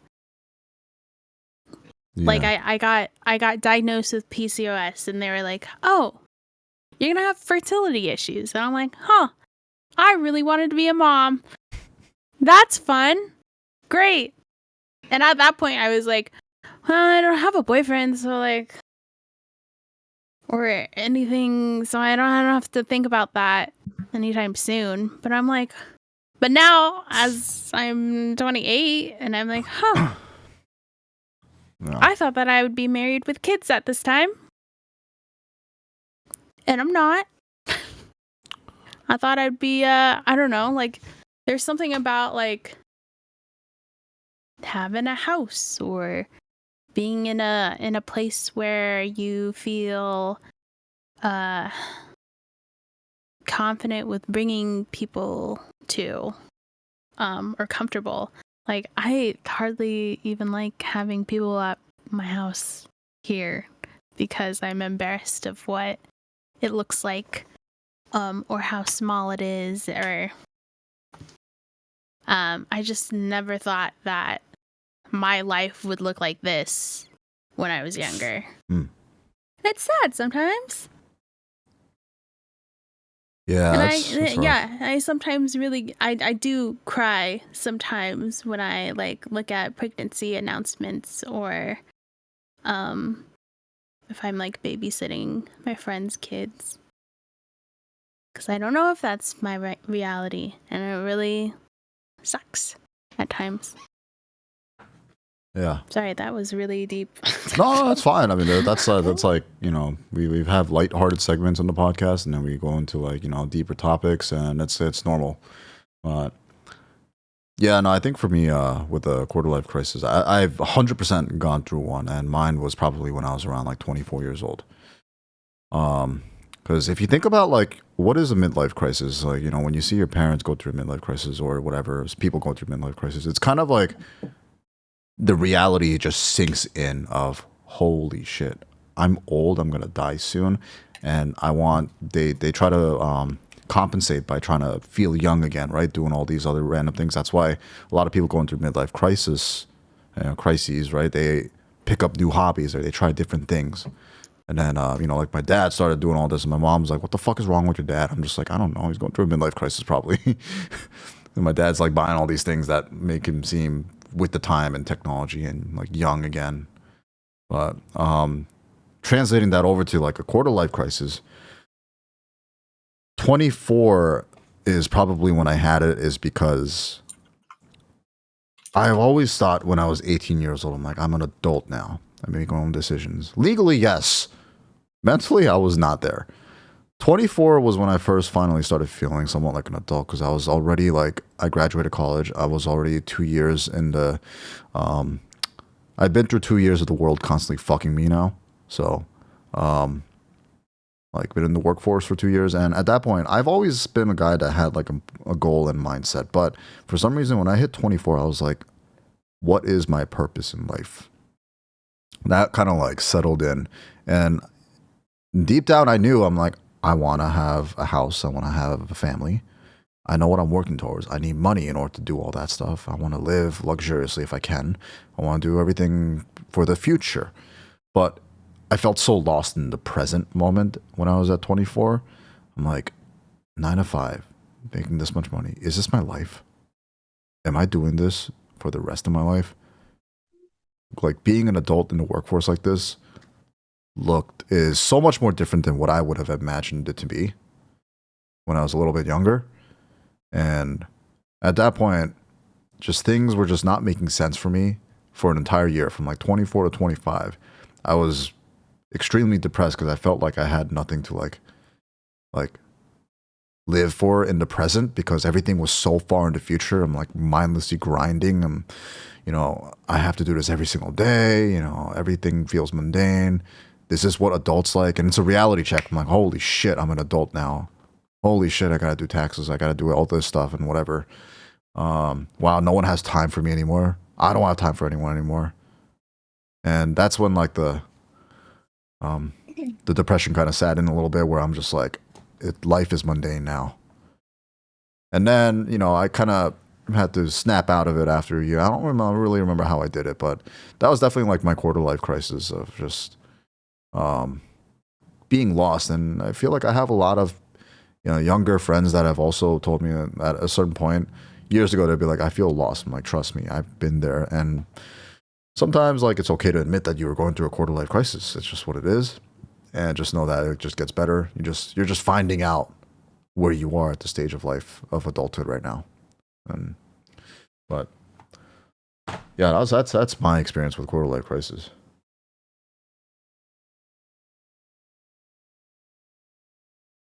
You guys don't have to share if you don't want to, by the way. There's no pressure. I know we're going like in turns and everyone's going around, but if you don't want to share, you don't have to.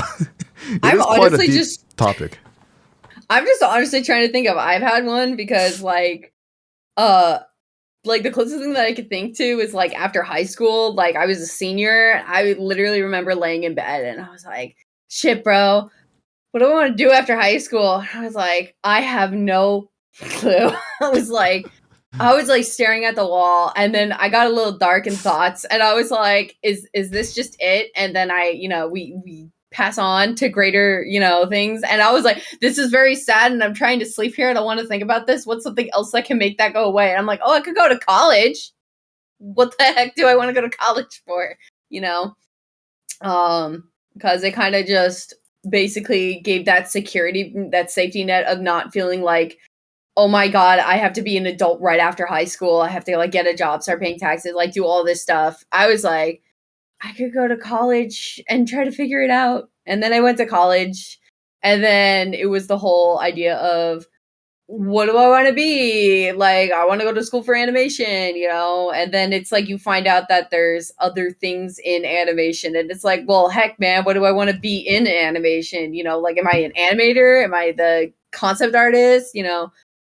And then I remember like changing my degree and almost changing it like 2 times, but I only changed it the once. I'm like, this is a lot of money, and I don't want to keep having to change my degree.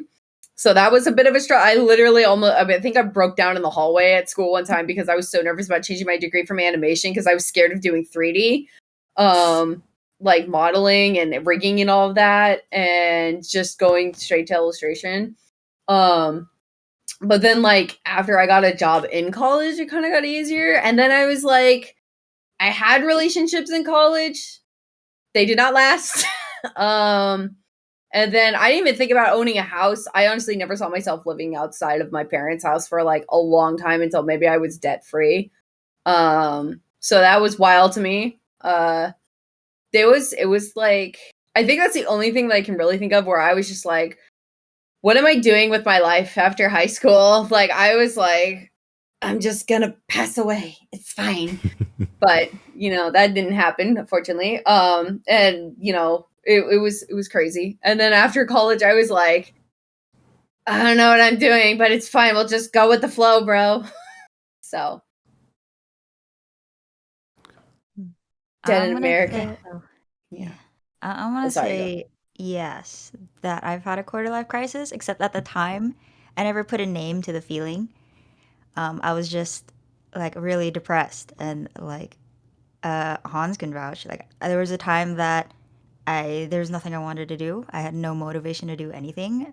He'd try to talk to me, and I'd be like, do you want to watch TV? I'm like, but I guess in my mind, I was just like thinking of like where I was. Like, sure, yeah, I have a house. That's cool. But I also had to move away from home to get it. We also moved out here. We got our own place to do music. And for, I guess, at least a year and a half after we'd moved, got this house, we didn't actually touch music. So, I was just thinking, so why did we move out here if we're not going to do music? It's cool. We have like our own place. We can do whatever we want. But like, I miss my family. I miss my friends. So I was just kind of down for a long time. Until I guess Hans started to pick up music on his own.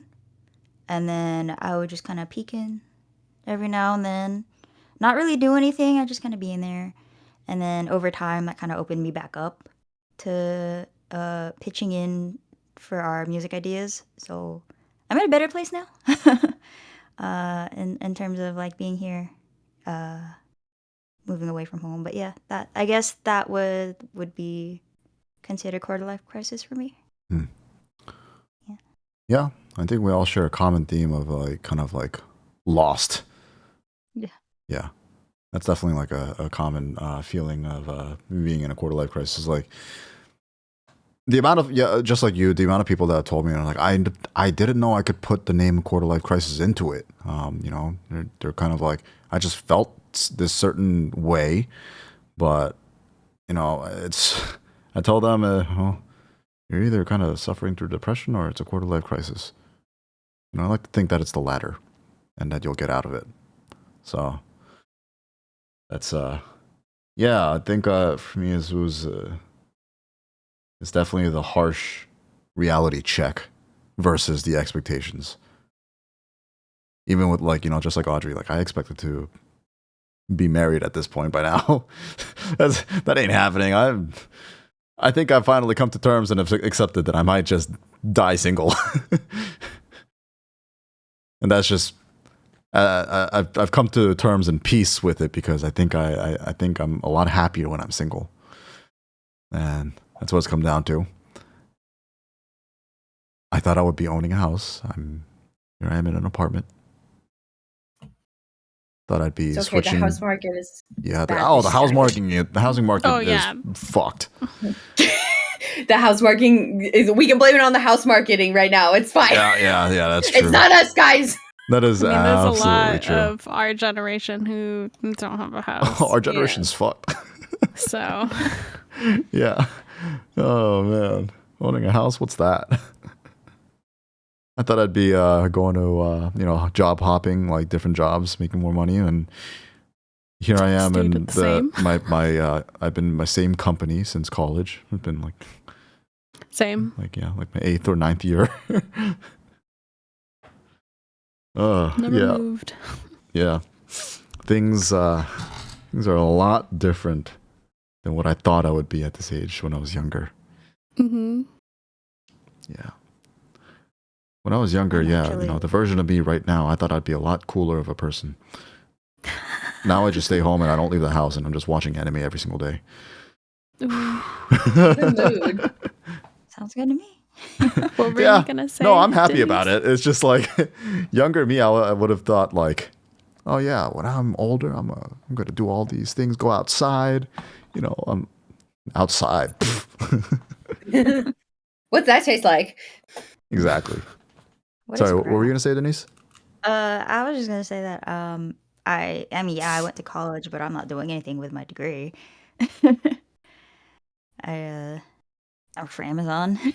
You don't need a degree for that. What'd you study? Computer science. Yeah. I think And a like lot of whenever I people end up mention not that, using their they'll tell degrees me too. like, "Oh, computer science, you can make a lot of money with that." I'm like, "Yeah, but I don't really want to pursue if it it- anymore." Yeah, if it's not fun for you anymore, or Yeah. if it's like, if it hurts you to be in there, and then I originally declared computer continue. science as my major in college, but then I did one semester of it. I'm like, nope, that's not for me. It was crazy because in high school I did like AP computer science, and I aced that shit. Oop, I hit my piano. Stream probably heard that.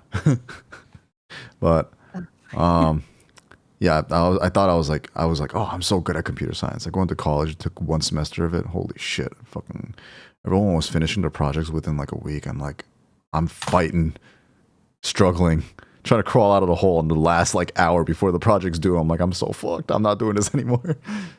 Dropped out of that shit real quick. that makes sense. Yeah, It's not for everyone. it isn't, and that's okay. Yeah, I thought that I'd have the balls to be able to get out of the job that I'm in, or like be able to progress and not be in like the same spot. That's how I feel. But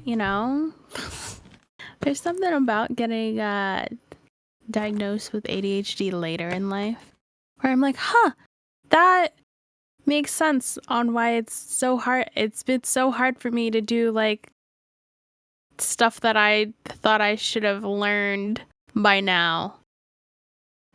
And so it's like relearning my whole life. And that's okay, But it like makes sense. I think a lot of the times people have asked me like, "Oh, how does it feel to like finally be diagnosed after all of these years?" I'm like, "Huh? It just makes sense." That I'm not revelation sad really about did it.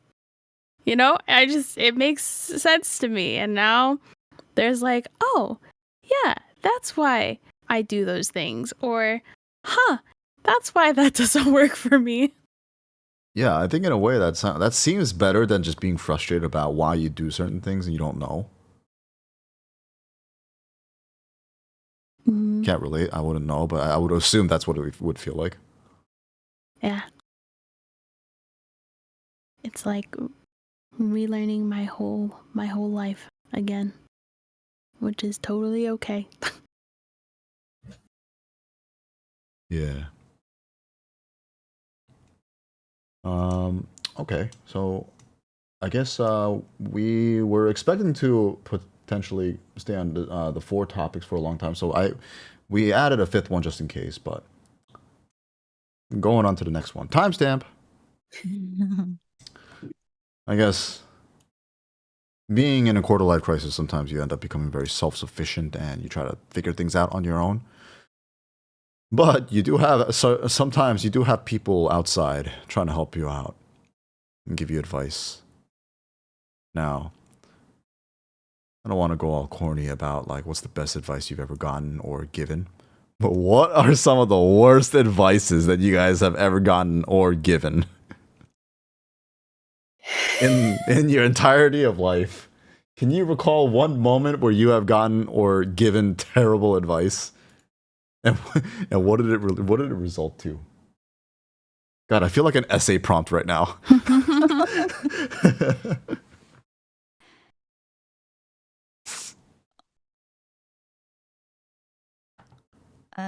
Mine's a little deep, but I was just trying to think of something to say before stream. Like earlier, I have a long list of notes of like what could I say at this point, at this point, at this point. But looking back, I think the worst advice that I've gotten is actually from myself.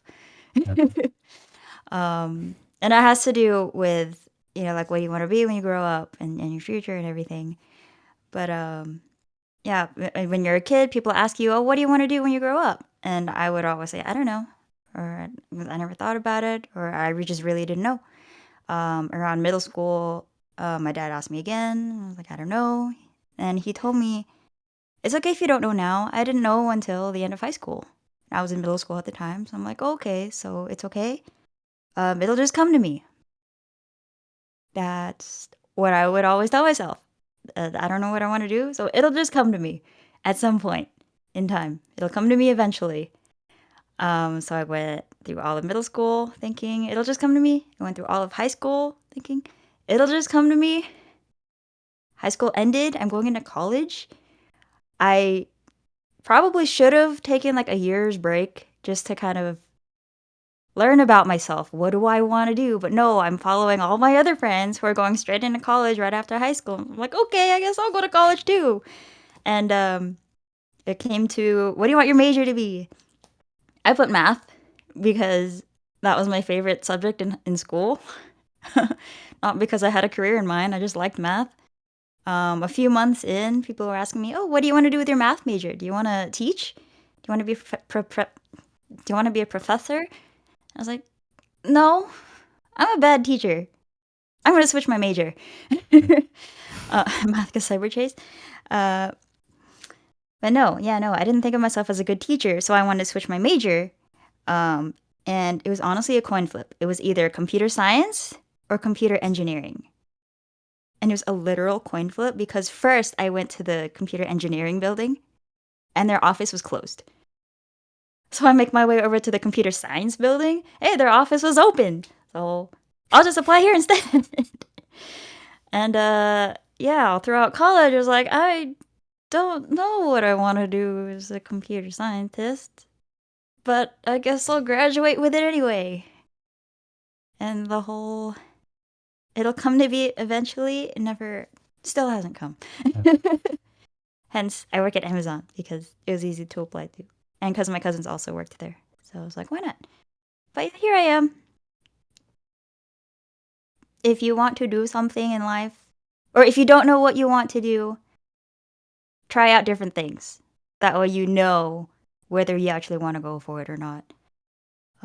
Or maybe you might find something that you didn't know you liked and you come to like it. So don't just wait for it to come to you like I did. let it be known that she is giving you guys all advice, but she also just said that she's given herself the worst advice.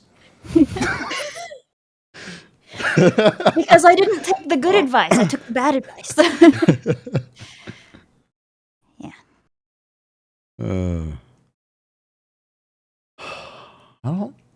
I can't really recall myself taking bad advice because I tend to be a very skeptical or kind of a cynical person by nature anyways. I have once, not once, but I've probably given a bunch of bad advice to people, but there's one thing that has really popped into my mind was back in high school when I convinced a friend to enroll in AP Physics just because there was a girl that he liked in that class. And I told him, don't worry, man. You'll be fine. It's AP Physics. It's just a little bit faster pace. You'll get it. And if anything, I'll help you out if you need anything. I'm good at physics. Oh no. Man failed the class and I didn't help him out once.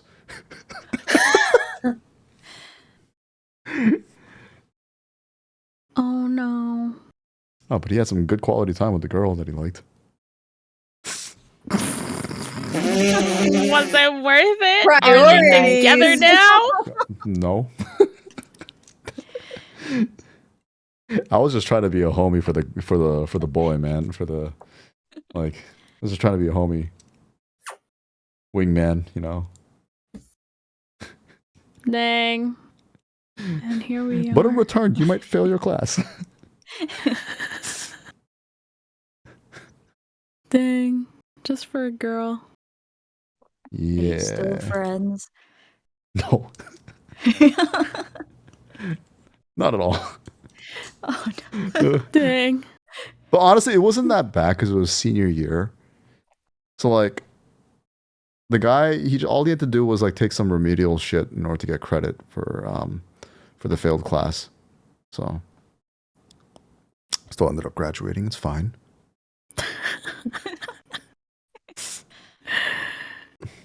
Oh no. But at the same time, I couldn't help him out because I was just in a lot of sports. So after class, I'd go to practice.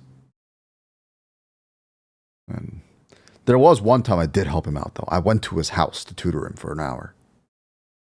Oh, 1 hour. Yes. Bless. Yes. Bless the 1 hour. I know. I'm such a kind-hearted person. Give him opportunities to talk to the girl and tutor him for 1 hour. Dang. I'm so nice. Wow. Yeah, don't take any advice from me, guys. I don't give good advice. Check. I give good financial advice, okay? But you just said don't take advice, so should we trust that advice? I give bad advice on everything except for financial advice. I don't know, Sepy. You said it earlier. Don't take advice from you. I don't know shit. Yes, put it all on red.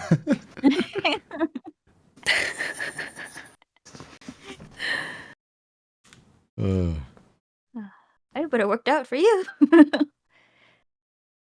Wolfy, Audrey, you guys have anything before we wrap it up here?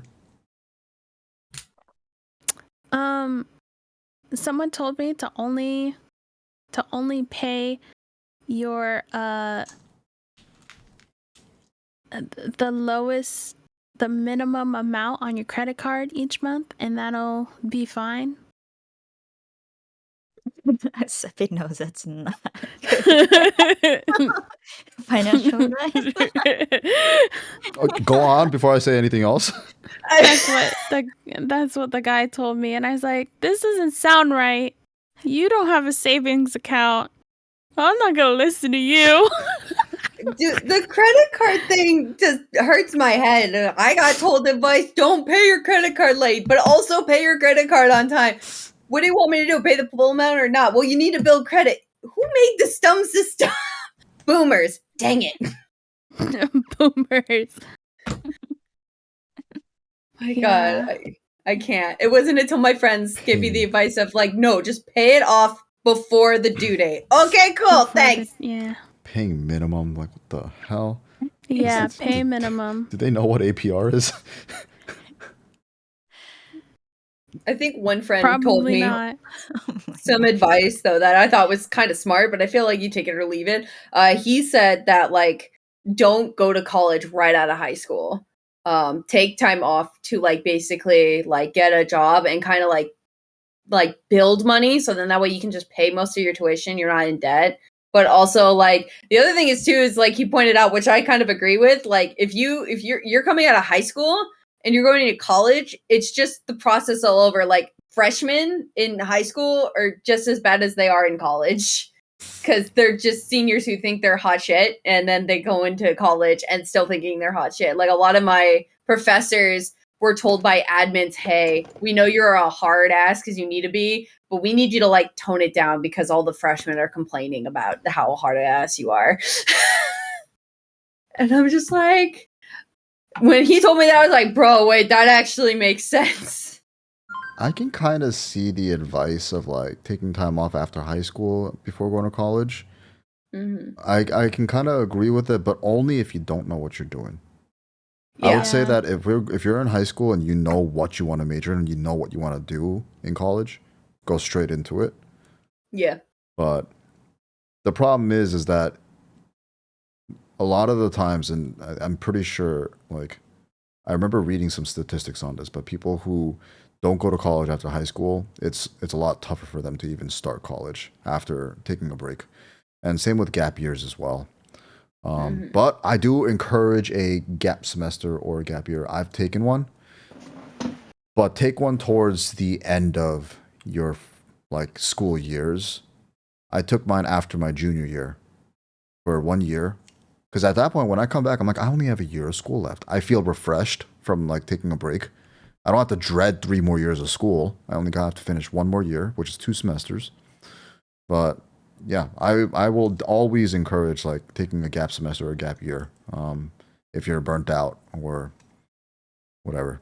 Because my junior year, man, I was barely passing these classes, and then I took 1 gap year, came back my senior year on harder classes too. I ended up getting A's in all of them. It was like, God bless, my GPA is not terrible anymore. But yeah. Paying minimum balance on credit card, don't listen to that shit. Anyone who is listening. Please pay your statement balance before the due date. All right? Do not pay minimum. I always pay statement balance. Always statement balance. Oh, that's so funny. I always look it up. I'm like, how much do I owe? That much? All right, here's your monthly statement. Bye. Yeah. See you next month. Absolutely. Yeah, it's wild. Again, that person didn't have a savings account. And so I was like, I don't feel, this is a bad idea, you guys. This is not good. Anyway, that's why it's the worst advice given. That belongs up there in the top of worst advice. Only pay your minimum. Look, no. But anyway, I think we are headed to wrapping up the podcast. Absolutely. Yeah. Thank you guys for being here on the podcast. We're going back to school. Thank you for listening. Again, it is September. If you would like to get these emotes, please sub, because all of that supports us and goes right back into ZJU so that we can make good content for you. Also, announcements, because TwitchCon is next week, we do have a ZJU TwitchCon meetup that is on September 20th, that Friday from 3 to 6. It's at our favorite place, Liberty Public Market. If you know where the kind of like barish area is, that's usually where we go and meet up. Please come and bring your fellow community. Tell your friends, tell your other friends. They can bring their communities in together. We can have all of us in that. It doesn't have to be just CGU. It could be everyone. Yep. Plus, I'm gonna let you know the food. There's a freaking lobster roll that is over there. I won't be able to go to TwitchCon, but someone please eat that lobster roll for me because they're so bomb. There's if you don't want it, and you know, if there is too much social interaction, you can go and look in the market itself. There's so many different cool San Diego businesses that you can look at, buy stuff at, and then you can come back and socialize. But make sure you go. It will be 3 to 6 p.m. And also there will be a raffle. A little bit more information on that. The raffle will probably be announced. The winner will probably be announced around like 4:30 or 5 p.m. It's going to be a $2 entry. And all you have to do is look for me and a couple of other professors. And we're going to be handing out ZJU business cards. And it's going to have a number in the back. And randomized number generator will call up. And there will be 3 winners. If you want to know what the prizes are, go to ZJAUniversity.com and click on the shop, and we will be raffling off some of our new merch. So please definitely go check it out. You have a chance to win it for $2. For just $2. And, you know, if you're lucky enough, maybe I'll buy you a drink over there too. But yes, $2. Just like Adri said, there are going to be a lot of other communities. We have already sent out invites to other communities too. So it'll be a great time to meet new people, make new friends, you know, drink alcohol if you're of age, and do remember that this is a family, public family establishment. So please don't puke on the sidewalk. Yeah. Do your best to remain tame. And yeah, there will be families and kids running around in the market as well. So be very mindful. But we're looking forward to meeting all of you guys. Were there any other announcements you wanted to say, Adri? Denise had a question for the raffle. Mm-hmm. Oh, are you allowed more than 1 entry? That is to be determined because you know, the products themselves have a certain value. I wouldn't want someone like paying more than what the product is supposed to be worth, right? So if you just want to buy the product, just go on the exactly. ZJU You can always website. go on the ZJU website, but I will think about that. And yeah, I'm going to be hosting the raffle, so I'll keep that in consideration. I'll think about it. But I will be there. See y'all in San Diego. Audrey, I'll be there too. more I'll announcements be there or in spirit. Just know that I'm sending my goons over to do TikTok trends, so be ready for that. I can't take the word goon seriously anymore. Even if you meant it as like, you know, like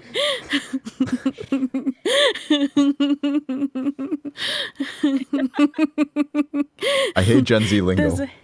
Those are all of my my announcements. Thank you. Goombas. That's a good. After TwitchCon, October's coming up. We got a bunch of stuff prepared, everyone. We'll make some announcements soon, but your favorite charity time is coming soon. We will be doing charity again soon.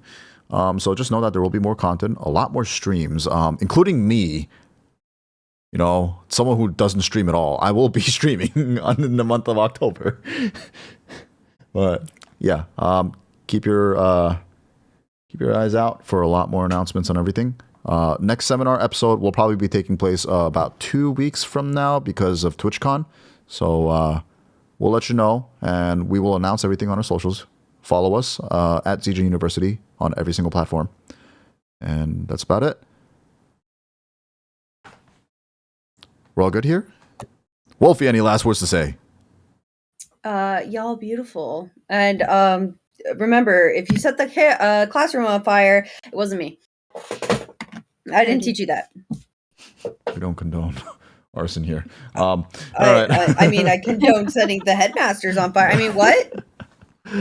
Okay. So this has been the seminar. Thank you guys all for watching, and we will see you guys next time. Bye-bye. Bye.